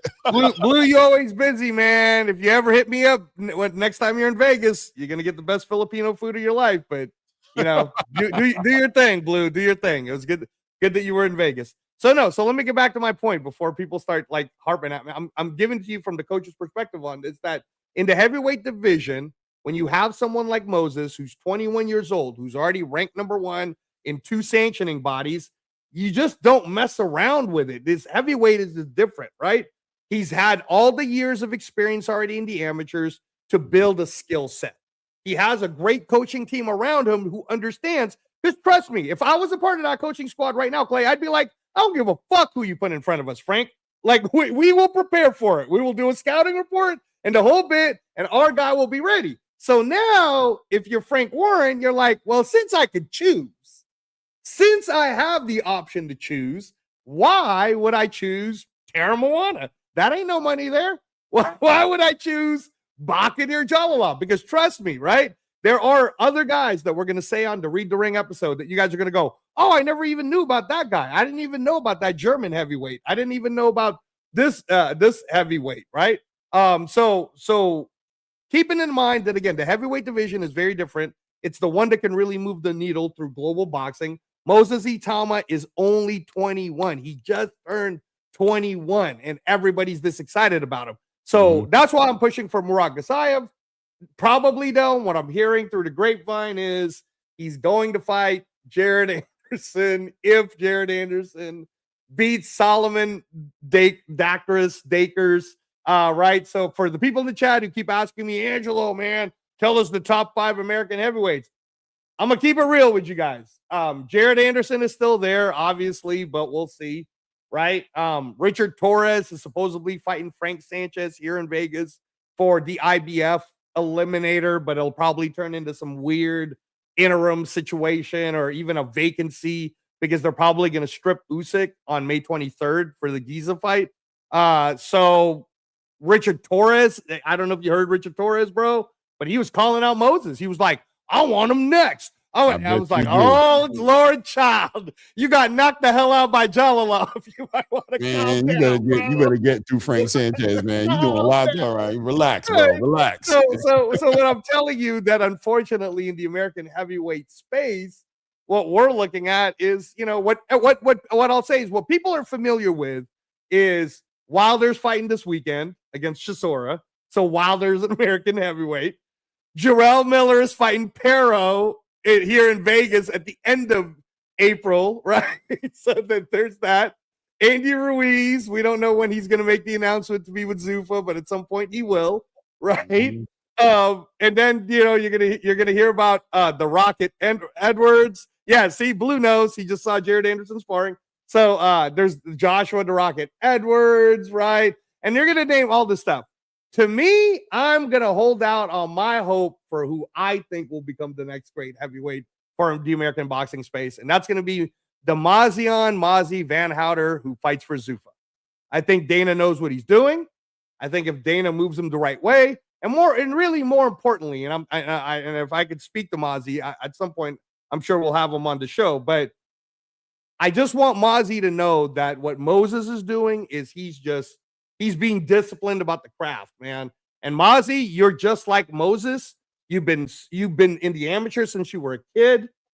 I know you have the athletic abilities to pull these things off too. You just haven't been given that stage. So, young man, every opportunity that Zuffa gives you, bro, you are our only hope in the USA right now. You are our guy.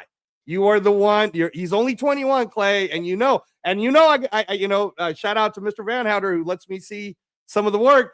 I'm excited about the young man. I see who he's sparring, and I'm like, all right. Let's see if his team could be as diligent as Lee Wiley, Ben Davidson, and the rest of that crew. But yeah, Clay, it's going to be exciting times for you and me for the next 10 years of heavyweight boxing. Yeah, the next 10 years of heavyweight boxing is going to be very fun. Jared Anderson, I'm Blue. You said you just watched him spar. Richard Torres, bro. That's awesome. Listen, man, I remember when I was high on Jared Anderson, man, when I was so optimistic about him, you know what I mean? And I was just waiting for him to get moved the right way. And I think, Top Rank saw what they have, but they knew they'd have something better if they were given the time to develop him. I feel like he kind of stumbled on the Martin Bacoli situation because that wasn't a fight that Top Rank was in favor of him being in, right? It was just like, not yet. You're there, but not there yet. You're not there. And I think it's this thing right here that had to get right with him, right? It was this thing in between his ears that has to get right, because Jared Anderson is in the ring. You know, he's in the gym with the Shakur Stevenson, the Keyshawn Davis. He's seen Terrence. He's got that type of legendary influence around him. But before any of that makes a difference, you got to click it here in your head. He seems super motivated and excited about this second chapter in his career. And, you know, Blue just seen him. Let me see here. Okay. You're saying Jared Anderson is that, right, Blue? That's what you're saying. Jared Anderson looked great. So and maybe you don't want to say this publicly, but is it because Richard Torres looks so bad? Or is it because Richard Torres actually looks great? Blue been around the game for a very, very, very long time in all these gyms, man. He's looking at Jared and just saying Jared is looking good. And when Jared has the ability to look good, it's never been hard for Jared to look good, as long as he's mentally locked in to be that. Right. He has that pedigree about him. You can see it. He fights like he reminds me a lot of what I see in Mozzie. Mozzie's a guy who was a small dude who grew big all of a sudden, but he learned how to box. Before he became a big dude and was able to lean sparring with like Xander. Like Xander Zayas was helping him out when they were in the teenage years, bro. So yeah, man. Yeah. So before he was relying on his size and his arm reach and, you know, being this person who he is now, he built up a pedigree about him because of what he was learning. And even when you talk to Mozzie, you hear him talk about his favorite fighters, which are the Eastern Europeans and Dmitry Bivol and, you know what I mean, and the Artur Beterbievs and, you know, all those fighters that he's a fanatic of. He's a fanatic of the sweet science, and he brings that into there. Jared Anderson is the same way to me. He's a fanatic of the sweet science. He's in the gyms with Shakur. He's watching Shakur, and I want to do that. So he's fighting that way. He's always been slick, big puncher, clearly. But he has that element about him, but that mental part has to lock in for Jared. Right. And if he's locked in, which is, I'm pretty sure that's what Blue is no. Hey, and Blue, let me just say this, right? The fact that Jared Anderson took the fight with Bacoli at the time, I think Bacoli was ranked number 4 by Ring Magazine, and he kept getting up from the smash burgers that Bacoli was giving him. We don't question Jared. I don't question Jared Anderson's toughness. That's not what I don't even question really his heart. What I have always questioned based on the last fight that I watched him in, Blue, was his desire to want to be back in the ring. Was it too early for him to come back? What was the point of even coming back on the last fight if that's the way he was going to act? So if you're telling me, Blue, that Bomac and the team's got him locked in, then yeah, I got a 26-year-old American heavyweight who has all the physical things that it's needed to show us he could be great. Awesome. Let's see it against Solomon Dakers, because Dakers beat Serenko, Clay, and that was an upset. So don't let us watch you be upset by Dakers. Let us see you destroy this guy. Because if Jared Anderson destroys him, I'm in. I'm in for Moses versus Jared. I'm in for that. That's great, Clay. That would be great. Jared's a big boy, like you're saying. So I'm in. Yeah, I think that I still pick Moses to beat Jared, but I mean, period. I know, but at least it's not going to feel like a wash, right? It's going to feel like it's competitive. Yeah, I think Moses Itauma is the best heavyweight in the world outside of Alexander Usyk. I think he is the best. You know what I'm saying? I just think he just has to show it. He just has to get the opportunities one fight at a time. But I think when it's all said and done and smoke is clear, I think he stands at the top of the mountain right now. That's what I believe. But I think we got some great dance partners for him. Jared Anderson could be one. I haven't seen him be that guy yet for me to say he's going to be one. I'm leaning more towards Moses cleaning him up like bad. But I know what he can do when he's dialed in. I know he can be, and I know he can punch with the punchers. He can punch with the punchers. You know what I'm saying? Even in that Martin Bacoli fight, he was putting hands on Martin Bacoli. He was hitting him with some shit. You know what I'm saying? That when he got hit with, you know what I mean, kind of went bad for him. So, you know what I mean? That's and you know what? And I'm glad you're speaking on that, because you and I both agreed that if Bacoli was fighting Moses, the difference is Moses would be boxing him, moving and boxing and jabbing and up downs, right? Because he is closer to what Usyk can do. Because Moses has been developing that his entire life, and we haven't really seen Jared do that. Like when did Jared start boxing? I'll look it up, but he doesn't have the same amateur pedigree that Moses has. Right. Not even close, bro. Blue, when did he start fighting, man? Like what age, if you know what age he started fighting at? Because I feel like he's a late bloomer. I feel like he's a teenager when he started boxing, like 13, 14, maybe, like something like that. Like I think he was in his teens. But I mean, look, or maybe even older, I don't know. But yeah, if that's going to be the case, we'll see what Jared does. We'll see what Richard Torre does. We'll see what all these guys do. Let's see. And of course, we're going into another big heavyweight fight this weekend. I know people are sleeping. I think this is a great fight, stylistic matchup. I think for entertainment wise, this is a very entertaining fight. I think this is a good fight on all cylinders, bro. I think it makes sense. I think they're both in the same place. It's an opportunity. I think Derek is just a little bit more polished. You know what I'm saying? No, he's a lot more polished. He's a lot more polished than Deontay Wilder, but Deontay has that equalizer. He seems to understand the assignment. He seems to understand ain't no games to be played. He's not going to try to fight Derek Chisora the way he fought Joseph Parker, the way he fought Zayas. Okay. He knows how bad the activity can get. He knows the longer this fight goes in there, the more he's going to drown, because Derek is the kind of guy who turns it up round 8, 9, 10, 11, 12. He turns it up. He goes up and turns up the pressure. So I'm interested in seeing what happens in the fight, man. I mean, if Deontay Wilder is able to get this win this weekend, he's in the conversation of an Anthony Joshua legacy fight, or you know what I'm saying? Just he's not trying to. I know he's trying to sell to us that he's trying to unify and become undisputed. I'm not drinking that Kool-Aid, but I do think that a big fight between him and Anthony Joshua could be good for boxing if Deontay is back in some form or fashion of the former that we know, because I don't expect him to be 100% who he was when he fought against, Luis Ortiz and those fights he fought before Tyson Fury, I'm saying, right? But I am optimistic if he's able to bring it back and turn it up like that and knock Derek Chisora out. Yeah, bro.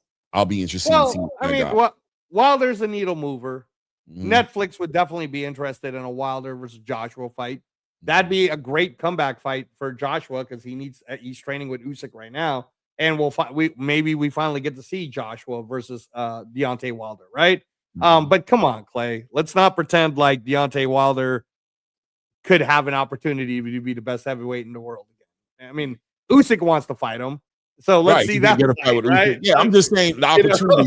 Come on, man. If he knocks out Derek Chisora, I'm with those fights, even with Alexander Usyk, because I know Usyk is done as far as I'm concerned. The only reason Usyk isn't in the conversation, he fight Jake Paul next, bro. Well, the only reason Usyk's in the conversation the way he is because he's holding those belts. But that's up to the sanctioning bodies to do their job. But Usyk is looking for a couple of bucket list fights, and I think Deontay is definitely one of the bucket list fights he talked about. Yes. He probably wants Deontay to show up a little bit. Come on, give the people a show, make it make sense, so that when I say we're fighting, people ain't like, boo, we don't want to see that. What are you doing that for? Be a cherry pick. This is ridiculous. This is ridiculous. You know what I'm saying? Usyk doesn't want to have to deal with that, but I'm sure he would deal with it. It is what it is. But that being said, moving forward to the segment into the just to answer your question, by the way, we were both wrong. Sorry, our apologies, Jared Anderson. So Jared Anderson won the U.S. national title both in 2017 and 2018. But he turned pro early enough. He was like 20. He was like 19. So when did he start boxing though? That I don't know.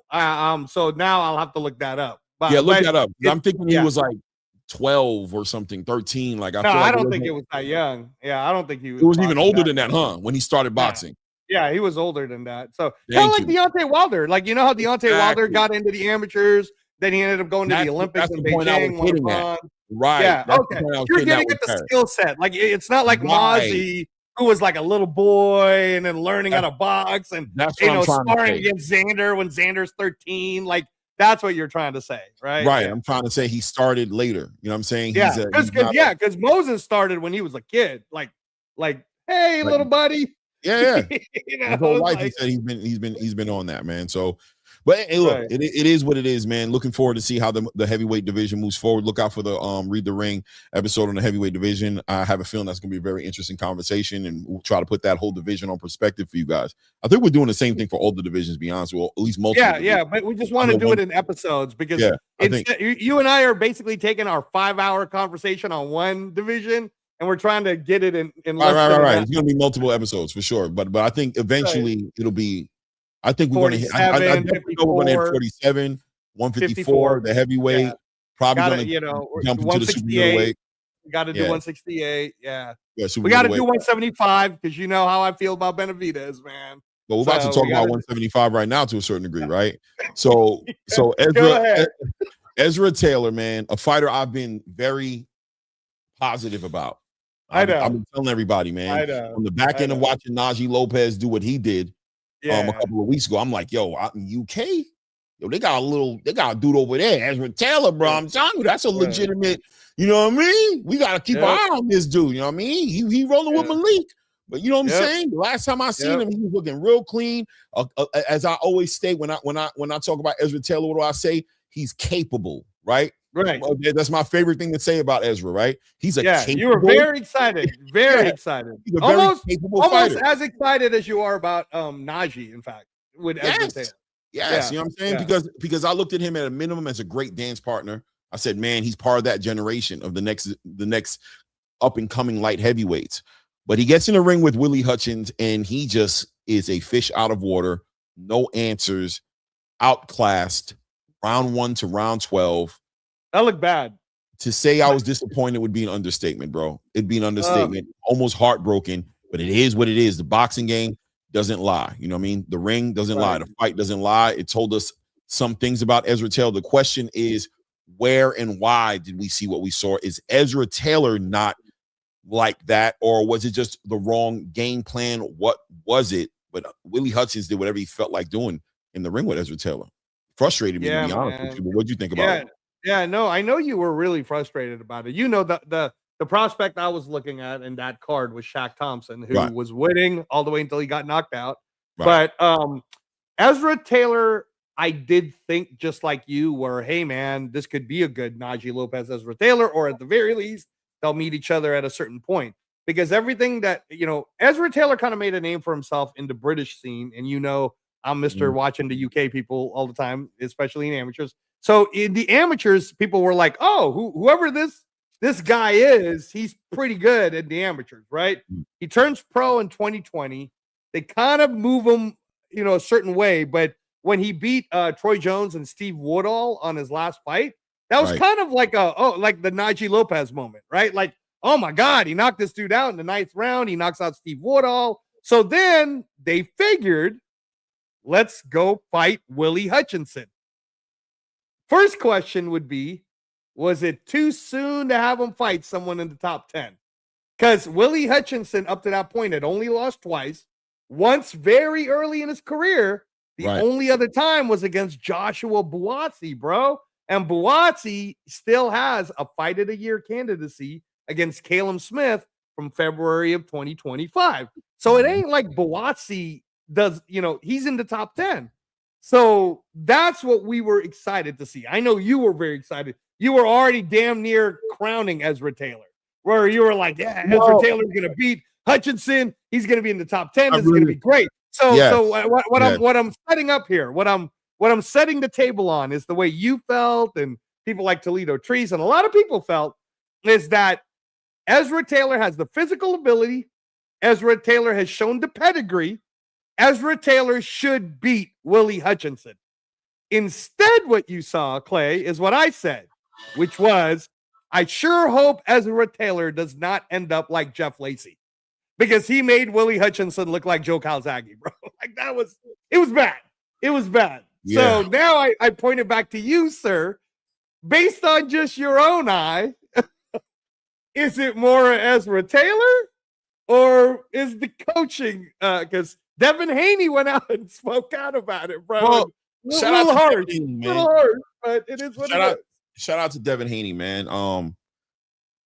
Shout out to Devin Haney, bro, because I know he's watching this game for what it is. Obviously, if he has problems with you, he's going to attack you on when you're low, right? But this wasn't him attacking Malik. He didn't, him and Malik, I don't know that they have any real smoke like that, but I think he was keeping it real to say that there's a shame in this, right?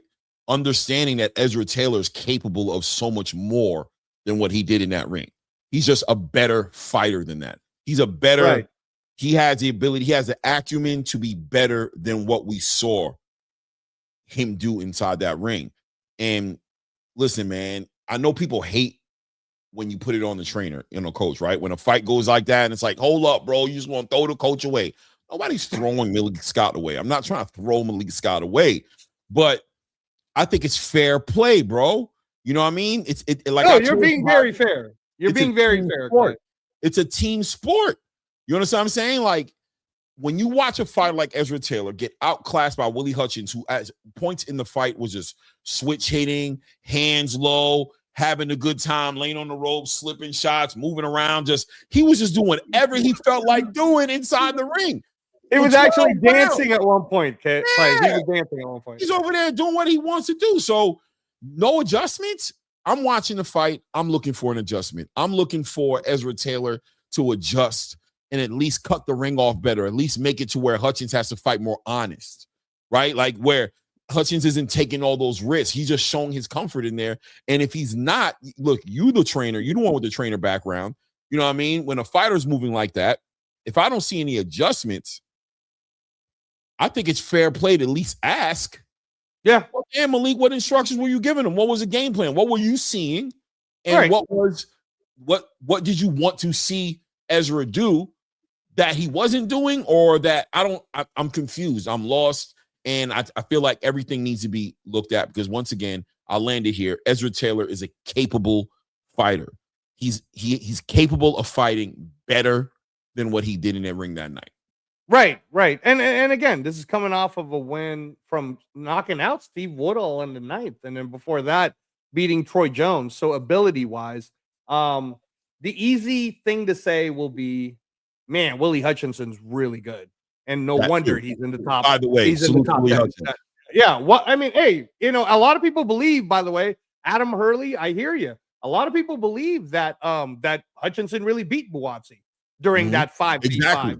Okay, exactly. So, but again, in the trainer eye, I told you what Buatsi was doing. Buatsi was working the body early, so he could slow Hutchinson down in the later round, right? Right. He was smart enough to know, man, I can't like try to outbox Hutchinson. I gotta try to slow him down at some points, right? So, and then it ended up how it ended up. Buatsi wins, Hutchinson loses. So in this one, I want to back up my brother Claymore in saying that as a trainer, even if your fighter, let's say that was the reason for some of you guys in the chats who may be saying this.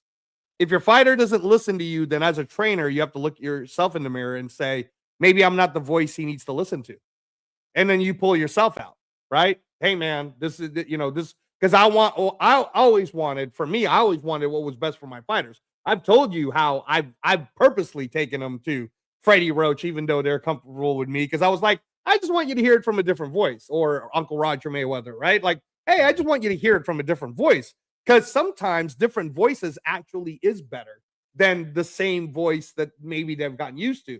I think where Malik Scott gets knocked on is, didn't help Wilder, he's not really on a winning streak, right? And that's what's hard, right? And you're not attacking Malik Scott's character more so than you're trying to say, well, as a coach, shouldn't you be held accountable also? And I agree with you with that 100%. There's times, Clay, where it wasn't even my fault as the trainer, and I'm like, I'm going to take it, though, because it's unprofessional to say otherwise. It's unprofessional to act like Teofimo Lopez's dad and go into a mic and say, well, he wasn't really listening to me. Like, bro, if you're a teacher, then it is your problem if the classroom isn't listening to you. Otherwise, don't be the teacher. Like, that's the fair assessment to it.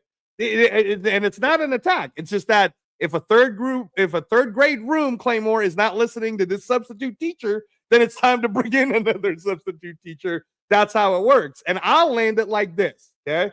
Let me switch my hat again, Clay. Let me switch my hat. All right. The Vegas Golden Knights, okay? Watching them all year. We were doing great. And then we started to slide really badly. So the head coach, Bruce Cassidy, who won us our first Stanley Cup championship. And if you watch hockey, that's a very difficult thing to do, to win the Stanley Cup. He actually won it for us, Clay, in his second year, bro. 2022 to 2023. You know what they did to his ass 48 hours ago? They fired him. They fired him because we need to make it to the playoffs.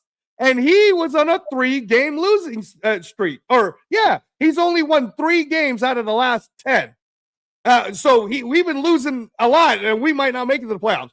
So they straight fired him. Clay, he won us the title. A title we might never win again. Like, it's very difficult to win the Stanley Cup. And they said, you're fired. You're out. By the way, Claymore, just to give you perspective, Bruce Cassidy won the silver medal as the head coach of Canada, bro, recently in the Winter Olympics, right? Mm-hmm. They replaced them with the American gold medalist assistant coach. They replaced them with the assistant coach, right? Because what they said is the guy that they replaced them with is like, hey, we need to light a fire underneath these players. And the reason why I'm making this comparison, Claymore, not to lose you on this, is the Vegas Golden Knights is just like Ezra Taylor. They have every ability to win in the playoffs. What they didn't have was the coaching motivation to get them there. And having said that, we just won last night. John Tortella's first head coaching job, so hopefully it works. So hopefully Malik Scott could maybe, I don't know, maybe he bows himself out of this one, bro. Maybe he just says, hey, I want what's best for Ezra. I didn't do it. I don't know. We'll see. Have you seen any Malik Scott tweets? I haven't heard anything or seen anything, and I don't expect to. I think they're going to figure it out. Ezra looks loyal. They just got to work it out. The real judge will be the next fight, right? Right. Build up, come back better. I'm not ready to throw him. You know, people go to the extreme, right? Like Devin Haney went to the extreme. He had his reasons. You know what I mean? I'm not trying to go all the way there, but listen, man. I'm optimistic for Ezra Taylor. I want to see Ezra Taylor do some great things. I think the light heavyweight division is better with a focused, winning Ezra Taylor. Malik, you got a great fighter over there with you, man. Do the work, figure it out, make the adjustments, man. He's capable. You know what I mean? If you got to bring him the extra eyes, if you got to bring him the extra voice, like Angela was saying, if you got to do whatever it takes, man. He's a good fighter, in my opinion. I think he's worth, put your egos to the side and let's look at the prize, the big prize, which is making him a champion, getting him in those conversations, and we're better off for it. Also in the news, Devin Haney, Rolly Romero negotiations fall. Looks like Devin Haney tweets out Rolly Romero may be very delusional, asking for more money, et cetera, et cetera, et cetera. He says he's going to go entertain other options.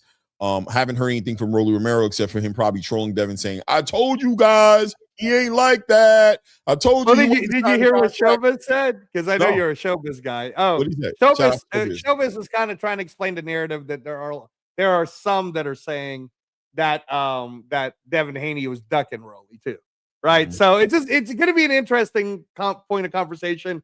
But the fact of the matter is, Clay, with this Devin Haney, Rolly Romero, respectfully, we really don't care that much because we just heard about Sanders Zayas versus Boots.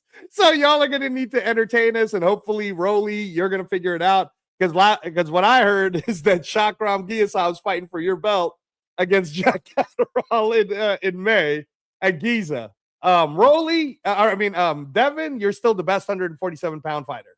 You're still, in our eyes, you're still the best one at 147 anyways. So the faster you can get the lineal Ring Magazine belt, the better. I'm going to stick to my guns, Clay, and say that I think Devin should just bite the bullet and go fight Stanionis for the Ring Magazine belt. What do you think? That's what I'm thinking. He's looking at the phone, right, y'all. Yeah, no, I'm responding to a text message, an important one. But what did you ask me? Say it again. No, I said at this point for Devin, so he doesn't have to, because it's already since November that he hasn't fought. Like, don't play around anymore. Just make a deal with Stanionis and go get yourself the Ring Magazine Lineal Championship so that we could just call you that. We could call you the Ring. Okay. Because we already believe it. We just want to see it. So right. Bill Haney is strategic. And because of that, Devin is strategic. I'm interested in why. I'm interested in what the game plan is. I think the easy thing for people to do is assume that Devin Haney is destitute, that he has nothing. I look at it differently. I say if he didn't have anything else, if he was destitute, then he probably would take this fight, right? He would make it happen. You know what I'm saying? Okay. I don't think he throws it away without. I don't think he Okay. I think he has a game plan. You know what I'm saying? That we just need to wait to see what comes out. And it's nerve-wracking to sit here patiently and wait. You know what I'm saying? As they roll it out as they see fit. But I think there's some things on the table that we just don't know. I don't know what's going on with the Ryan Garcia situation. I know people are talking about Teofimo Lopez, but listen, Ryan was talking about Shakur. Ryan was talking about Devin. Ryan was talking about a lot of things. Ryan talks a lot. You know what I'm saying? I mean, Ryan talked about Terrence Crawford, bro. Listen, he talks. Ryan does that. You know what I'm saying? We got to kind of know that that's part of that thing with Ryan Garcia. Part of it is the talking. It's part of his thing, right? But at the end of the day, we also see that Oscar De La Hoya changed his talk a little bit about Ryan Garcia versus Devin Haney. He just ushered in, he just extended his DAZN deal. I've had private conversations with you about what I think comes with that. We had to remember that DAZN was on the brink of being like, we ain't effing with you no more. Right. It was a very long, Oscar De La Hoya speaks on his fighters were calling him. What's going on? Nervous energy. What are we doing? Virgil Ortiz tried to use it to be like, get me out of this contract, because it didn't seem like it was going to happen, but something changed. Something changed, pivoted in the conversation, right? And DAZN said we're in. Right. I don't know what that means. And he, like I said, he changed his temperature. He changed his tonality when it comes to that fight between Devin Haney and Ryan Garcia. I would not be surprised, to keep it simple, if that fight gets announced, if that's not the fight that's being negotiated.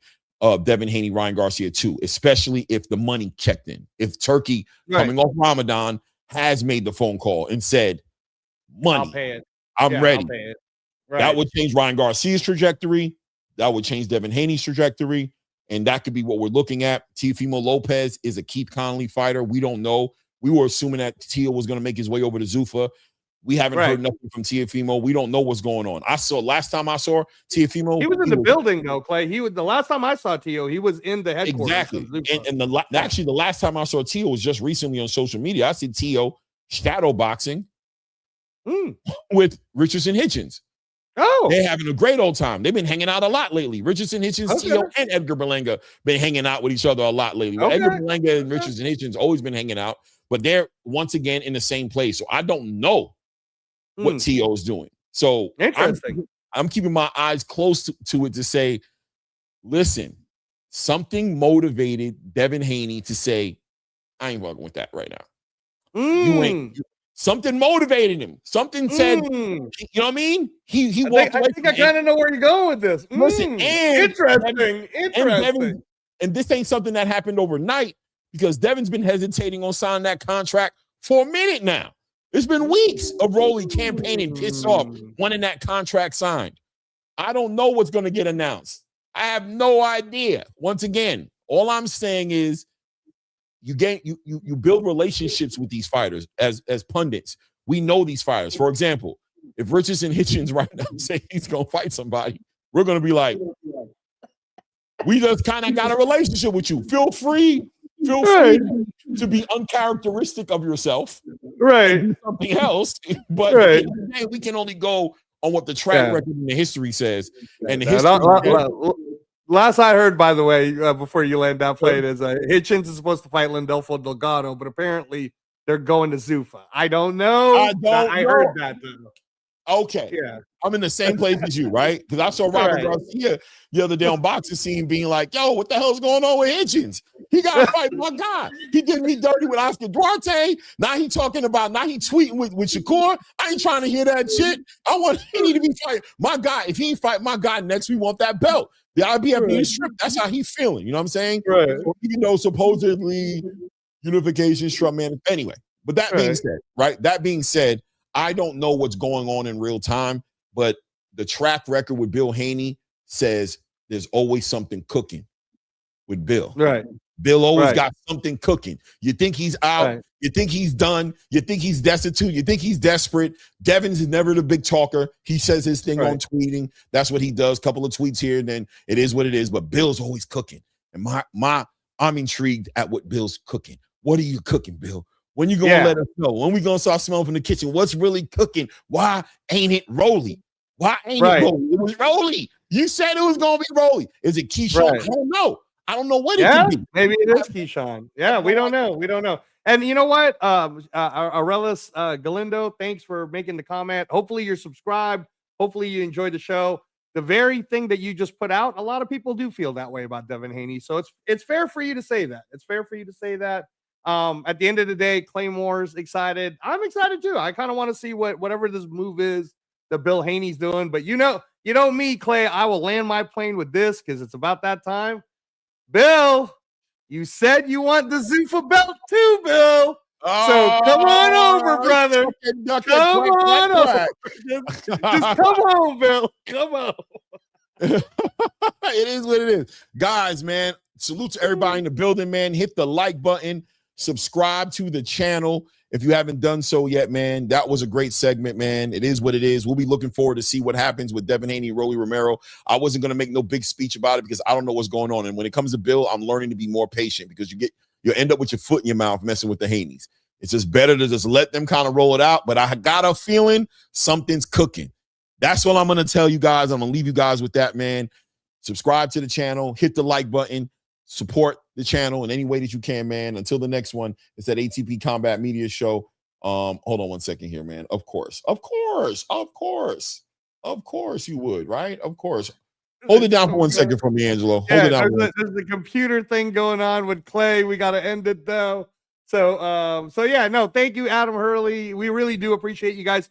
Hopefully you guys are checking out our Read the Ring episodes. We're up to episode 9 now. Everybody's been having fun with it. So please check out Read the Ring.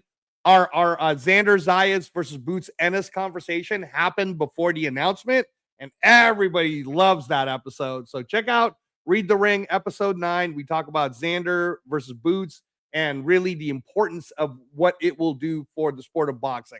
One of those guys will end up being the king because it is a kingmaker type match. You ready, Clay? You ready to go? Yeah, I'm ready. I'm ready, man. Yeah, man. Shout out to everybody again. Subscribe to the channel, hit the thumbs up, all those great things, man. This weekend show on Thursday, we'll be talking more about this. Derek Chisora, Deontay Wilder. We'll be talking about the fights happening this weekend. Boxing on Sunday. Yeah, maybe Robert Merrider. Yeah, maybe Robert Merrider. I got to reach out. Yeah, I got to do that today for sure. But yeah, we got Friday Night Pro Box. We got Saturday's got like 3 fights. There's 3 different fights on Saturday. It's crazy. Fact. Yeah. Pro Box is one of them again. And then we got Zuffa on Sunday. So we got a weekend full of fights, man. A lot of we love to call them over here. So we're going to be doing all that, man. Salute to everybody in the building, man. Hit the like button, subscribe to the channel. Until the next one, guys. At this point, we out.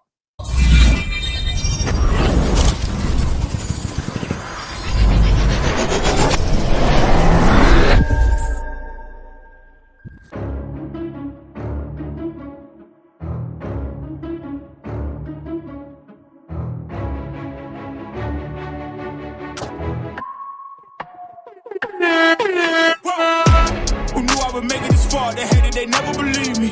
Yeah, I would never drop the ball. I know I make it look easy. Yeah, Mayweather with the defense. I don't care what a critic gotta say. I got them picking up the pieces. That to me, you really playing with your life. I'm about to come and run it all back. I'm the new era, about to snap.